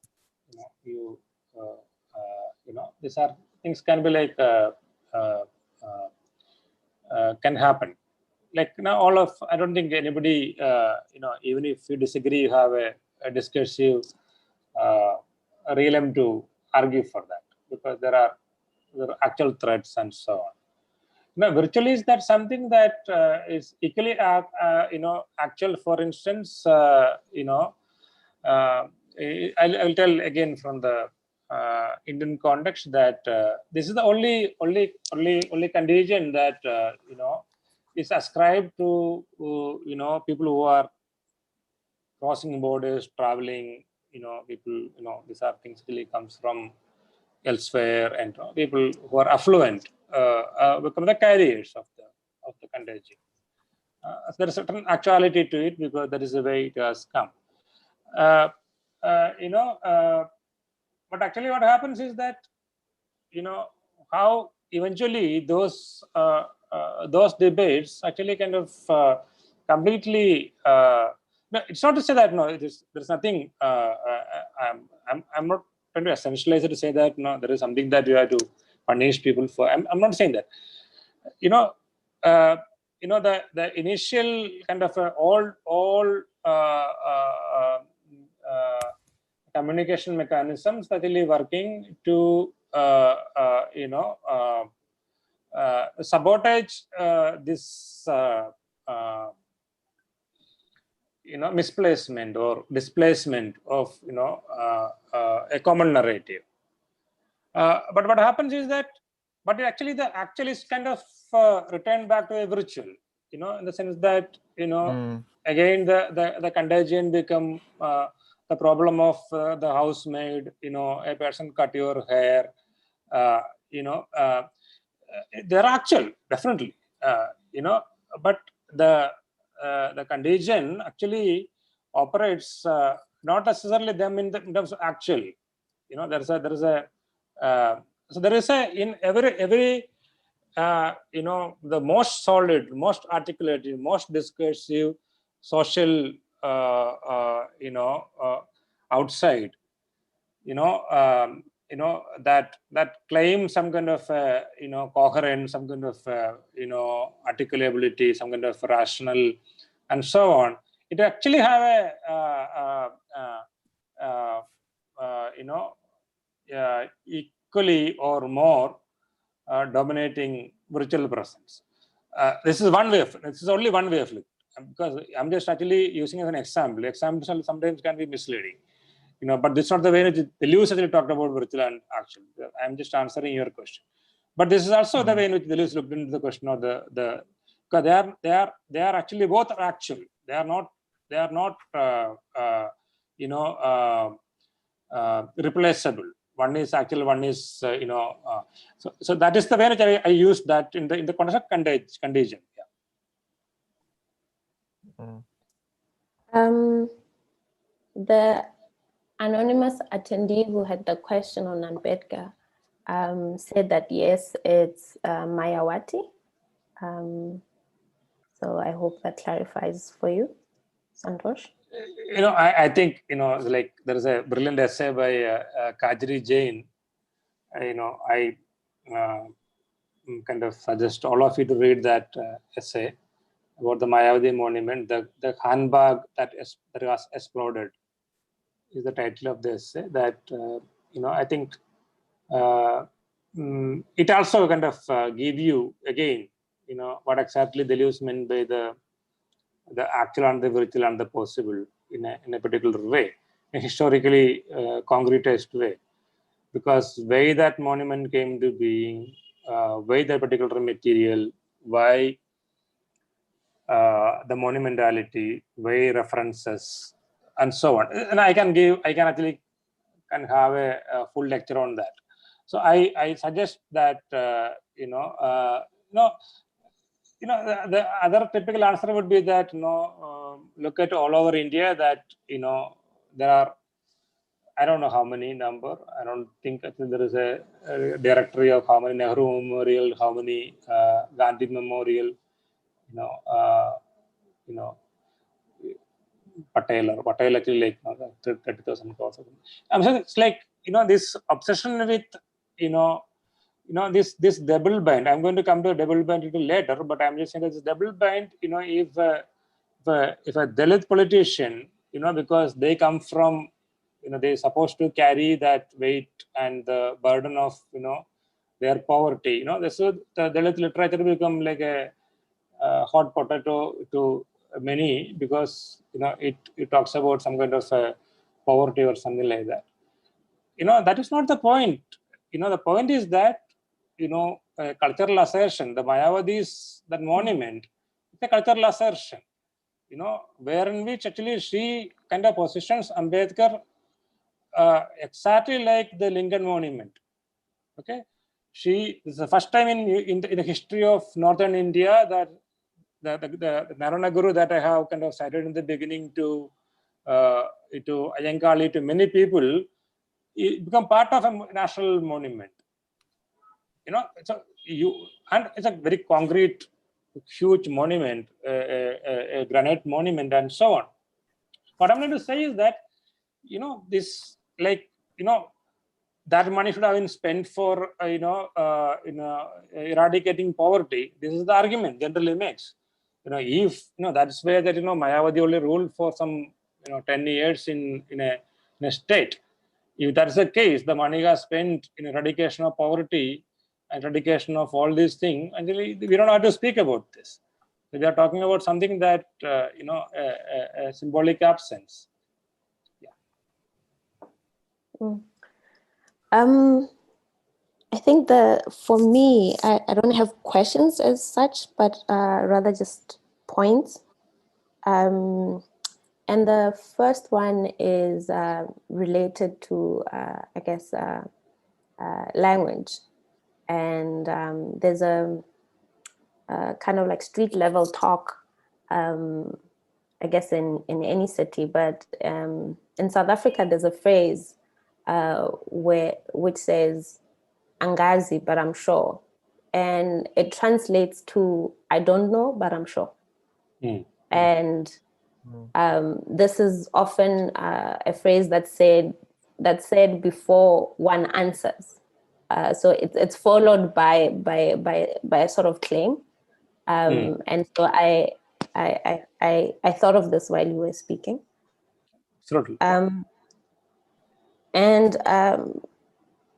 Maybe this point is leading more towards the idea of contagion. And I've said this many times. During the Roads Must Fall, Mateke, who started the movement, I mean, I think one thing that is often not mentioned when Roads Must Fall is invoked, or even Fees Must Fall, is that protests around different universities in South Africa around fees and such happen. But I guess the politics of privilege also played their part in UCT and VETS being more visible internationally. But in any case, Mateke takes, so the townships, and some of them in the informal settlement, the toilet system is still a bucket system. So he carried a bucket full of shit and threw this shit on the Rhodes statue. And in doing this, he told the security guard that he had permission because he was a performance artist, and therefore he could transgress. I guess he had the right to transgress. Interesting. And for me, so that, I mean, here we are. We are talking about your. I think in earlier conversation you said the politics of stench, and we're also talking about fecal matter, but also like I guess again privilege and class comes in, even when it's in relation to fecal matter. And my other point, which was more about toxicity and the proximity to it, is in relation to the Saharan desert storms. So said that the Saharan desert, or in Chad particularly, there was a lake which dried up and fossilized, and so these fossils, or the dust on the desert, gets picked up, and of course the great part is that the cloud falls on the Amazon forest, nourishing it, and I guess ecologists are happy for that. Even on the one hand, there is of course a deforestation of the same forest. And there is, of course, the part where the dust storms poke holes into typhoon clouds, sometimes making sure that there are no typhoons, which is also, I imagine, humans are happy about that one. There is, of course, this, the dust storms also in the Gulf of Mexico. When they reach the beach, they create a toxic algae. So here, they are not as welcome as in all the other ways that they've managed to do other things. So for me, there's also a particular, I'm not quite sure how to articulate this, but there's like a level of the proximity, so those were my points of on your memos. Thanks for that. It's an important thing because I don't want to stay with it for very long, but I just want to say that, you know, maybe I will speak about it later in the other section, other memos as well. But you know, see I completely agree with you that, you know,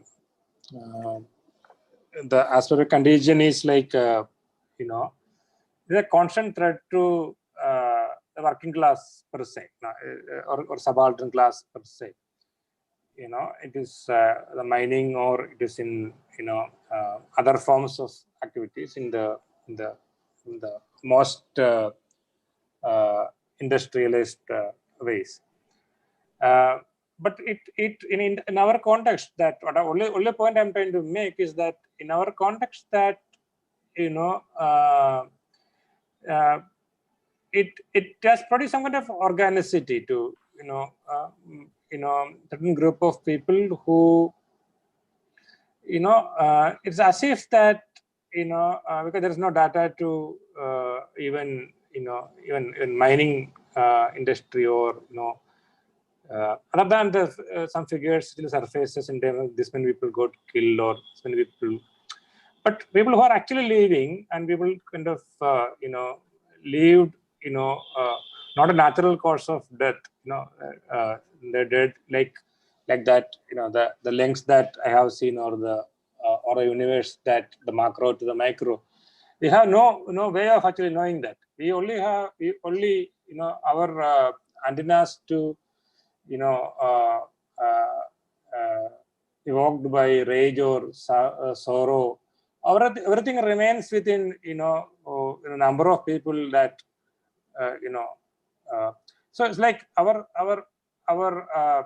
sensorial actually only respond to accidents, you know, as if everything else is very, very normal. You know, my problem is that with that, you know, that the reason I was talking about the work, etc., is also like what constitutes the normal. You know, normal in terms of work. You know, so this is something that not necessarily about you know, this people who are actually collecting carcasses, or, you know, or cleaning the street. This can be expanded to multiple ways. You know, but you know, there is a you know, irrespective of the fact that, you know, there are, you know, very good scholastic interventions into this domain in terms of unearthing, you know, but there is I always simultaneously feel that lacuna in their approach, you know, where, you know, it become like more in terms of, you know, producing some kind of an extensive data to influence the policy. You know, I think the politics won't happen like that. It may happen in some sense. Politics won't happen in that sense, and politics actually happens in not in that you know, that extensification of it. You know, politics actually happens, you know, and that's why actually I like that, you know, from the lengths to the universe, you know, politics happens like that. You know, that's where actually, you know, there is this, I wrote a piece long back, you know, just kind of reflecting on a suicide letter by a Dalit PhD student called Rohit Zamula. You know, his aspiration to be, you know, a stardust. You know, it comes from that. You know, but what we get with all good intention, I you know, it's not that I really value it, but what is not there is a big problem. You know, that is what, you know, to my mind, the expansive politics cannot capture. I'm sorry, I'm not sure I'm clear about it, but this is what I was trying to kind of articulate. Maybe another closed session may make it a little more clear, but this is what I was trying to say. If I can ask for another point of clarity quickly, so sure. So scientific is. So you're not saying you're saying scientific is not some kind of proof or laundering kind of path for sanitation practice, but that scientific is the logic. You know, so that the answer to the question is that, you know, let us provide, you know, more protective gears to this people. It's a welcoming act, but no, but it actually only addresses the real, not the virtual. That's what I'm trying to say. The virtual is the more crucial real, because, you know, there is a 100% reservation for the, you know, the lowest you know, caste groups into this, but we won't see it as a reservation or affirmative policy, you know, because this is like their traditional job, you know. So you know, making it, you know, that scientific actually may not actually really solve the problem, because the problem is to, you know, produce, you know, some kind of dignited labor, any labor. To produce dignited labor is a different task. It's you know, without that dignited labor, we cannot really expect that some kind of a working class labor consciousness emerging. But simply by saying that, no, these people who are not unable to get that consciousness, they are like some, you know, if I use some kind of Marxian terminology that I feel like, you know, almost like some curse word, you know, it's like lumpen proletariat, you know, whatever. You know, they have no consciousness of themselves, you know, their own, you know.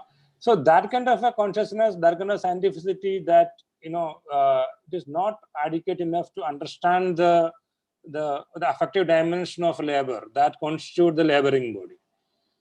You know, that's what really my only, not only, it's a serious contention that I make, not only contention.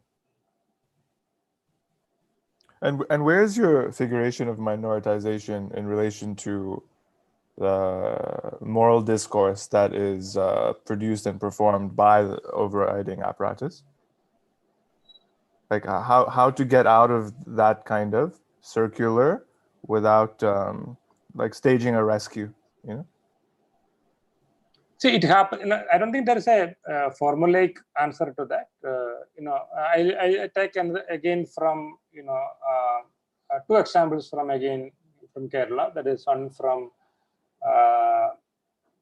say again the Guru, because I don't know how to give him kind of a biographical note. You know, he kind of asked his own community that, you know, this community is one of the major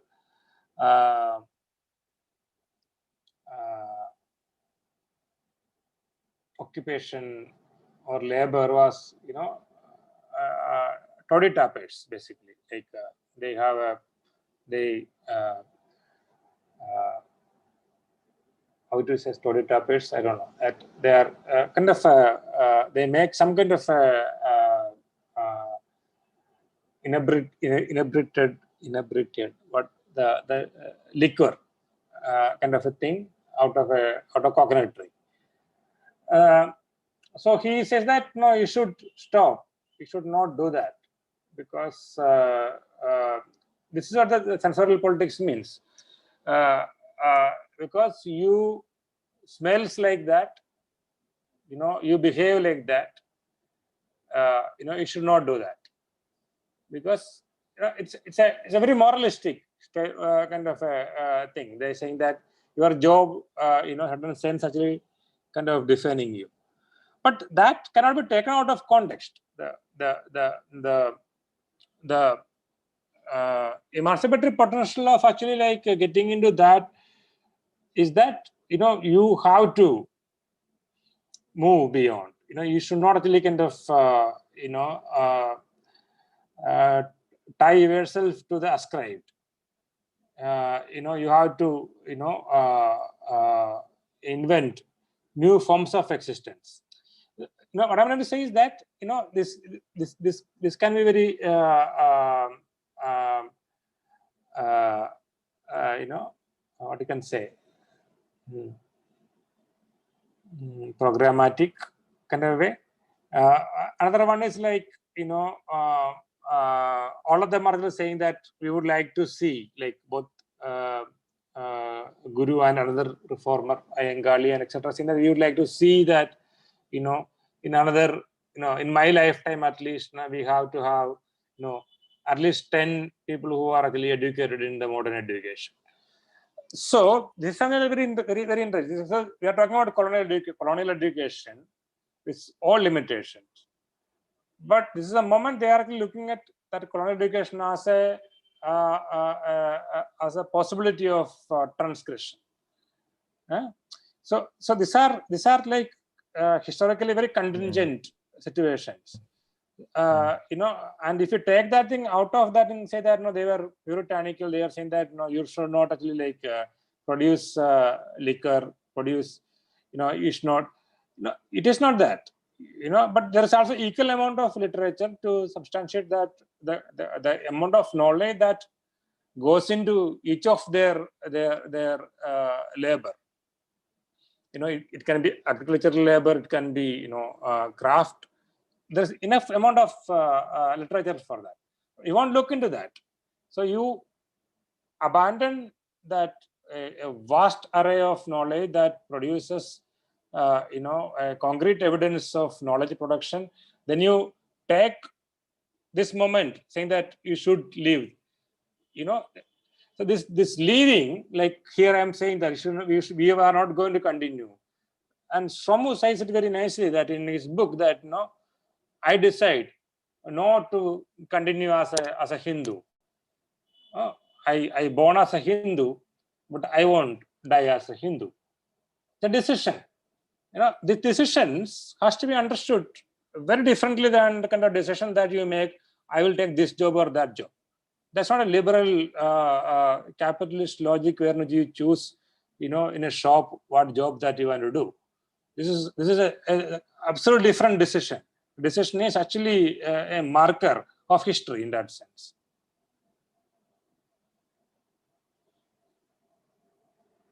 Yeah. I think we can go on to the next memo. Thank you. Do you want, or we can actually stop it with 3 memos also? No, go on. I'm curious to have more conversations on the other memos. Well, yeah.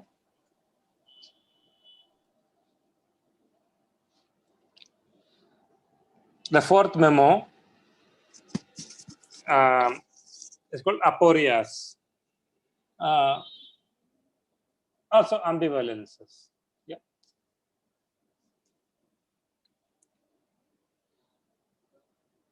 One of the broadest way to describe philosophy as generally practiced is that it seeks to produce some resolution of aporias.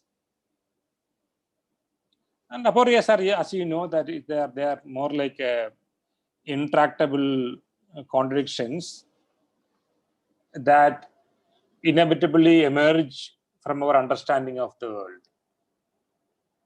For instance, one of the most common aporias is that we seem to have knowledge, but also have reason to believe we can be not certain about anything, nothing. Yeah, like we have all knowledge about health, but we can die. Right. So it is not that we have knowledge, but it won't produce any certainty. So, it's like that. That's aporia. That's like we don't know how to resolve it. You can have all the equipments, everything possible. We can do everything possible in terms of being healthy and so on. But so that's an aporia.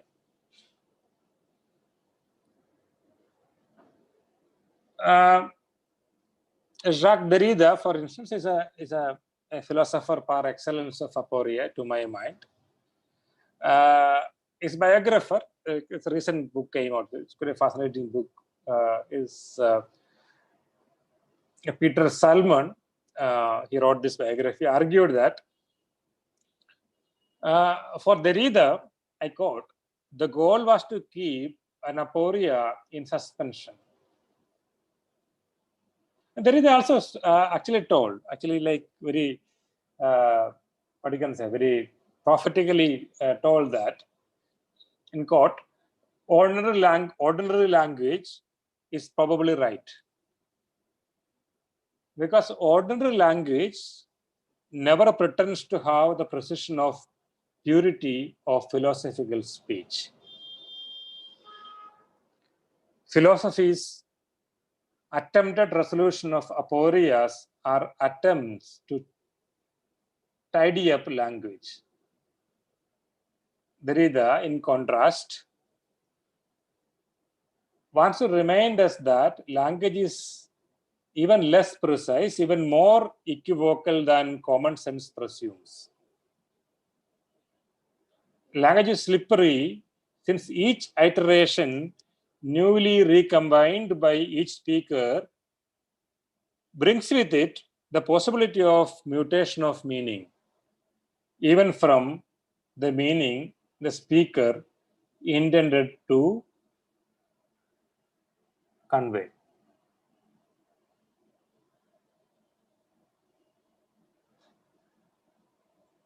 Let us examine the question of aporia in the context. There's a lot of debate about post-national and so on. Let us kind of. It's actually like what I'm going to read it out now is like a WhatsApp conversation that I had with Jivesh Bagchi for like almost 4 or 5 months back. Just randomly we were discussing about post-national. So I just kind of taken out something. I kind of not in a conversational mode. I just took out something that I have written at that point in time. So I thought this is something that may illustrate the aporia quite closely in our context. I'm going to kind of read out the kind of conversation that I had. So I wrote, most of the Dalit and subaltern intellectual traditions' argument of nation impossible comes from the acute understanding of its morphology and structure. At the same time, there is an ambivalence in some of their positions regarding the post-national. They often see the post-national as a ploy to save the nation form from the challenges to it posed by the minoritarian discourses or movements. On the one hand, they see the possibilities of the emergence of the new universal through the global. On the other, since the hegemonic class/castes still defines the contours of the new global, they worry that certain authenticity of their historical/community experience will dissipate from the discourse itself. There is certainly an element of truth in their understanding. Discursivity around the caste is a very hard-earned historical achievement, and it has close link to the national form. My point is that most people who deal with this issue fail to conceptually engage with this tension as a productive force, which in turn leads to insular positions antithetical to what I call some kind of a minoritarian consciousness. But the problem remains in merely looking at post-national as a moment of expansion, or in other words, the post-national is largely conceptualized through a spatial imagination. My argument is that the post-national need to be conceptualized equally as a moment of intensification. We need to acknowledge that the new universals and the transformative potentials also derive from a deeper interiority. That is where faith become an important category in philosophy today. The singularity of subaltern experiences, we have to reiterate this point. The singularity of subaltern experiences does not lose itself in the post-national fraternities. Let me kind of bring this little back in terms of history. The apologists of the nation often rely on the inherent value that can be historical in some sense of the nation form. Nation is imagined as the possible last resort to stop the onslaught of global capital and the resultant neo-imperialism. But the minoritarian fear regarding the disappearance of nation form does not frame from any faith in the nation form. It is to do with the intense oppression of the form itself and their long-drawn political struggle to develop a discursivity against infrastructures of internal colonization within the nation form. The caste minorities, for instance, fear that the emergence of the debate of the irrelevance of the nation may be a way to shift the focus from the internal colonization of the national elite / the upper caste. It is very close to the way in which feminists or black intelligentsia responded the Barthesian / post-structuralist emphasis on the death of the author. Even though they all may conceptually agree the need to challenge the authorial center, their historical struggle to demand to consider them as legitimate authors or knowledge producers are delegitimized by the nullification of the very concept of author itself. I think, similar to the Foucauldian author function, we need to develop some functional models to deal with this double bind. This again remained as of Derrida's three aporias, especially the second aporia that he calls, I quote, the ghost of the undecidable, unquote. It's in force of law. His formulations goes something like this. It's a rough abbreviation of his argument.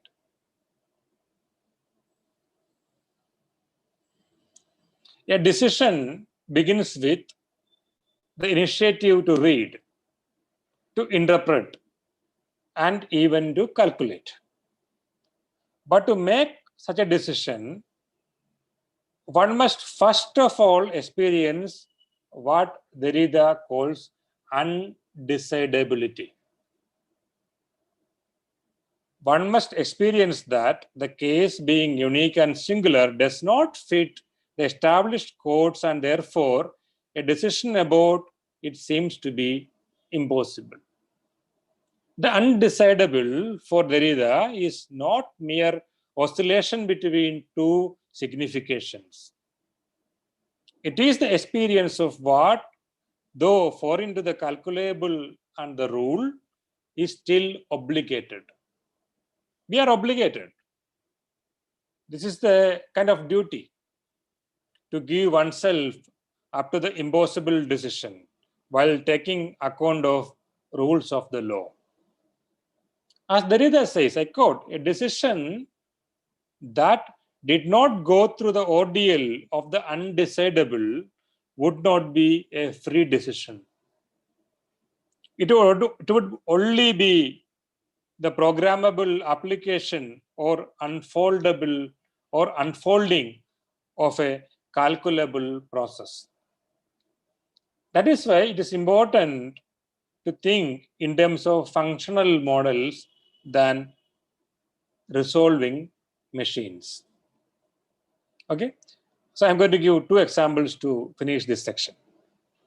Again, I'm taking Ambedkar's simultaneous espousal of the nation form and the denial of its possibility of actualization.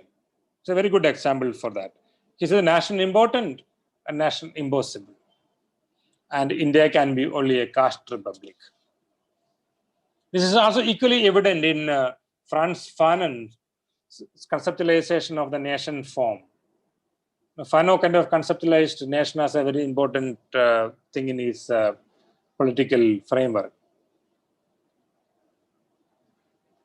He makes a terminological distinction between nationalism and national consciousness. Nationalism can lead to parochialism, but national consciousness can court internationalism.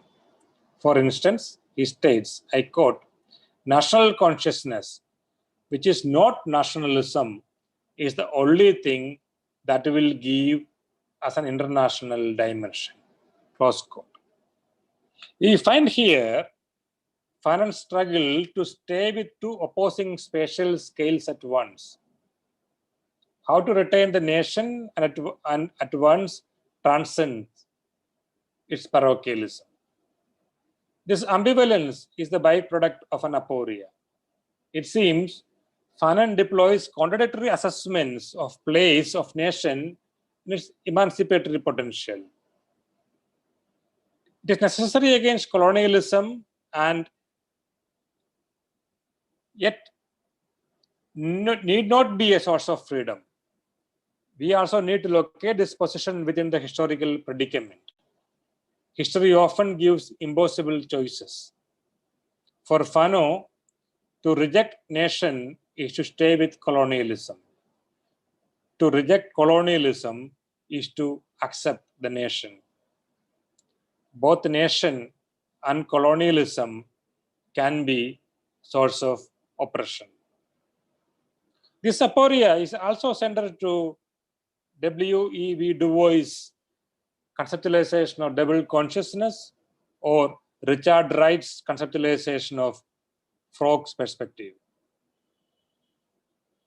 I'll say aporias are in fact a very powerful tool to understand the present, because post-national is always part national. Memo 5. Sharing intensity. Following cues from Deleuze's formulations, the necessity to engage with the notion of minoritarian aesthetics and community needs to be directed towards the question of how to conceive an anti-essential community formation. Let me make a proposition here. If community is to be thought of, it must be at the level or in the interstices of what can be signified or produced as a recognizable common identity. And I suggest that the term Shalik Nancy uses for communal nature, being in common, might be useful in this context. It is useful because being in common clearly does not mean having something in particular in common. Rather, it means being exposed to the others in a relationship of sharing in which the limits of the individuals are neither stable nor destroyed. I quote, being in common means that being is nothing that would have a common property, even though we are, or even though being is not common to us, except in the mode of being shared. Close quote. This conception of community avoids the danger of individualism that liberal democracy generates, as well as the pitfalls of all forms of totalitarianisms. It avoids the first danger by refusing to countenance the idea of the individual as preconstituted before her immersion in the community. It avoids the second danger by refusing to countenance the idea of the common substance by which the community is identified and its communal nature articulated. The implication of this proposition is that in order to think about, for instance, Dalit as a radical community formation, one should primarily conceive it as a community without direct signification. Any common substance, that is a signifier like caste, by its essential nature is capable of producing totalitarianism, or in other words, any signification that the community holds as its defining identity can create newer hegemonic discourses and suppress differences under the pretext of obligations. The logic of caste, according to me, is a counterproduct of hegemonic discourses. The newer community formation, such as Dalit, is not merely a unification of oppressed castes against the oppressive castes. Dalit formation is not limited by or to the traditional liberal view of interaction of different pre-constituted communities. But Dalit as a new community formation and as an aesthetical paradigm or aesthetic paradigm resist this traditional liberal view, because Dalit is something other than the sum of some or the relation among castes. This is similar to individual and their relations with communities, because both individuals and communities are not pre-constituted entities. In fact, such positioning and conceptualization of community simultaneously demand a new and possible relationship of aesthetics, politics, economics, and so on. All of this has brought forth or into play a new critical ontology of positioning as such, based on what I would like to call intensive differences.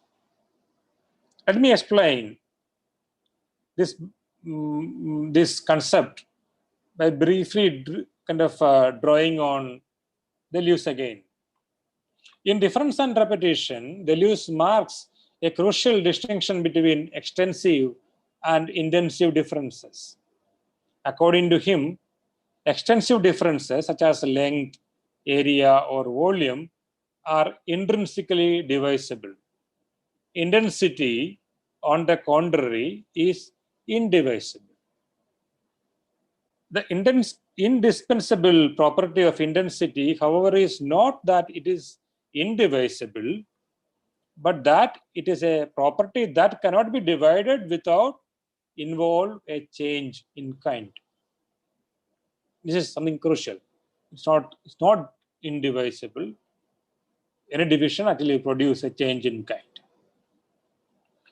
I draw this distinction to propose that while the existing theorization regarding the relationship between aesthetics and politics, for example, are based on principles of extensiveness, the emergent paradigm of aesthetics and politics, or many more potentialities of relations, is based largely on the aspect of intensity, thereby radically altering the symmetry of the very order of political as such.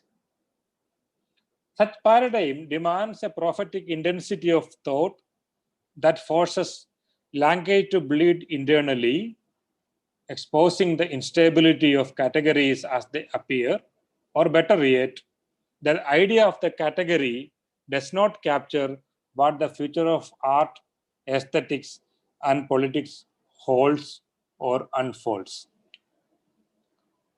The minoritarian conceptualization of aesthetics reinforces the fact that there is chaos that is internal to both the world and language, which undermines the stability of the dogmatic image of thought. In turn, producing a new form of politics which defies the logic of instrumentalism in toto. Nancy's reading of George Bataille has demonstrated that the idea of sharing indicates two opposed movements at the same time. First, it implies a division of something among participants of the sharing. In that sense, it is an act of division. Second, and significantly in opposition to this, the meaning that to share something is for the participants themselves to take part in that something which may itself remain undivided. In the first movement, that which is shared is divided among participants who themselves remain undivided. The second movement, that which is shared remains undivided, and the participants, as it were, divide themselves into it. Taken together, sharing indicates a movement in which division and accord are in an economic relation, an unstable reciprocal begetting in which neither sharer nor partaker retain their limits. It shows that even though sharing is an economic concept, it cannot be reduced to a single meaning and so resist direct signification. Perhaps such a notion of sharing is the cornerstone of the emerging architecture of minoritarian politics and as aesthetics.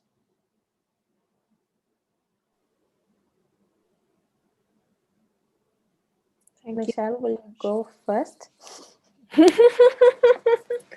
Sure. I was struck by what you were saying of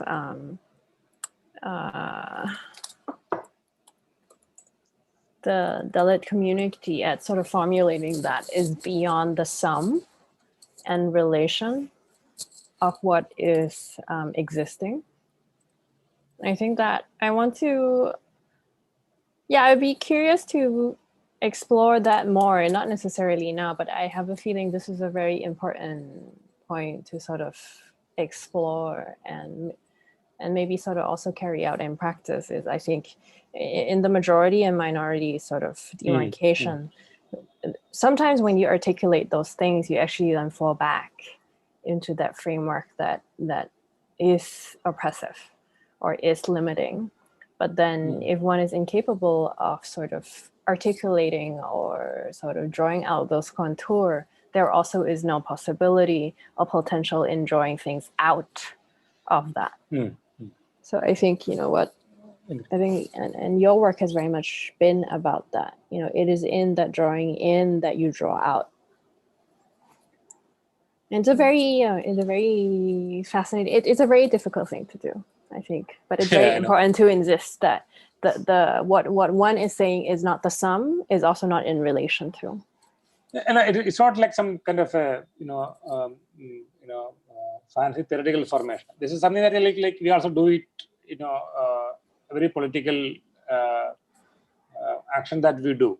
There is constantly these reminders are really produced because the atrocities and the deprivations are so intense on the ground. It's very difficult to speak about transgressing. Transgression actually may be easy from another vantage point. But no, once we kind of withdraw from that transgressive potential of political act, definitely we need to stand with it, we need to identify with things and so on. But once we lose that, then actually we lose the entire thing altogether. It's not that we lose something. Let me kind of tell you this thing by the first example that I had given of Narayana Guru, that minor Shiva that he actually kind of put as consecration. Now, the community that he is coming from is our community that now become one of the most dominant community, not in terms of, I'm not in terms of their oppressors or something. I'm just, they were in numerical, they were always a very influential community, but eventually because of, all kinds of institutional kind of mobilization, they become kind of a dominant community. But what actually we lost in the translation, the process is that the minor Shiva that the mirror, that Guru had made it as an idol or an anti-idol, an anti-aesthetical moment, is lost in translation. It become the desire is to become a majority. The desire to like how to dress like the upper caste, how to act like upper caste, how to eat like upper caste. The desire is completely deployed. I'm not talking about I'm not talking about the community in toto. I'm talking about the people who are actually kind of largely kind of having mobility in the community, is due to various kind of later intervention, kind of incorporating them into Hindutva fold and so on. Whatever the reason, we can actually kind of talk about multiple reasons. But what happens is that minor element of what actually makes their communities relevance even today, even after all the way in which they actually kind of partake in the major and so on, what still make their communities relevance in as a community is that variation, that minor identity that he posed. There is something that that event is imprinted on people, cannot be washed away, how much ever you do. So that implication, that imprinting of that event, is not actually like that. It's not about that's the only parallel I was trying to make in terms of Dusham. It's not that it's a great that moment, that event and the imprint. Is that what actually like is going to define, and who is going to revisit and reinvigorate that moment is going to determine the future. So that's one thing I'm trying to say. Thank you. On the point of Aporius, I have a story. Yeah, thank you. Stories are good. There is a late artist. His name is Samson Muzonga. Lives in a region of South Africa, and he was a performance artist. One that was very interesting because he would carve out these drums, and that they would have the shape of a fish, some of them. And these drums in the performance, these are burial drums. And so he would go into the drums and he would do his performances. And he had a moment where he had, say, international visibility. And so his drums were collected. And then the fascination for me particularly is that he says he had a dream. His mother passed away, and his mother was a shaman or somebody who had access to other timelines. And in the dream, she wanted the drums back. I see. And in, of course, the contemporary art world, and also in terms of legally, once you've sold something, it no longer belongs to you. But he wants the drums back. His mother, not he wants it, his mother wants the drums back. And he emailed absolutely everybody who had bought the drum. I think there was actually, maybe not all drums, there was a specific drum that he wanted back.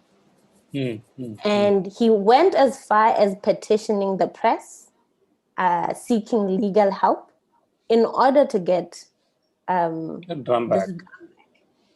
And so I think for me, that contribution.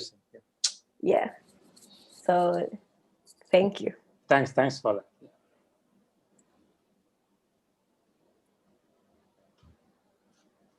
I guess. Shall we move on? Yeah, I think we are the last memo, and don't worry, it's going to be just a citation.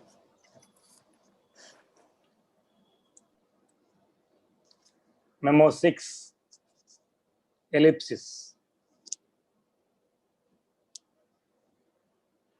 On the notion of modernity.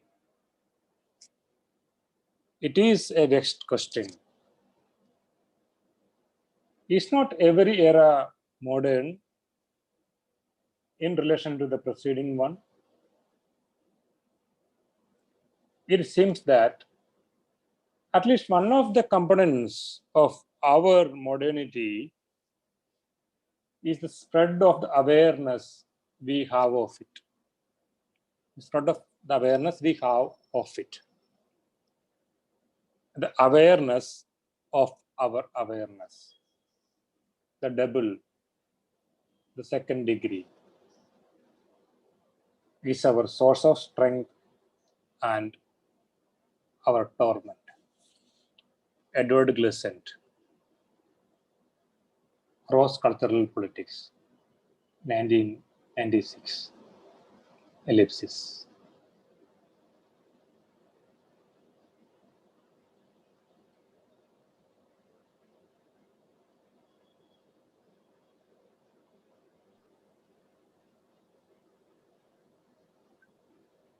Thank you, Santhosh.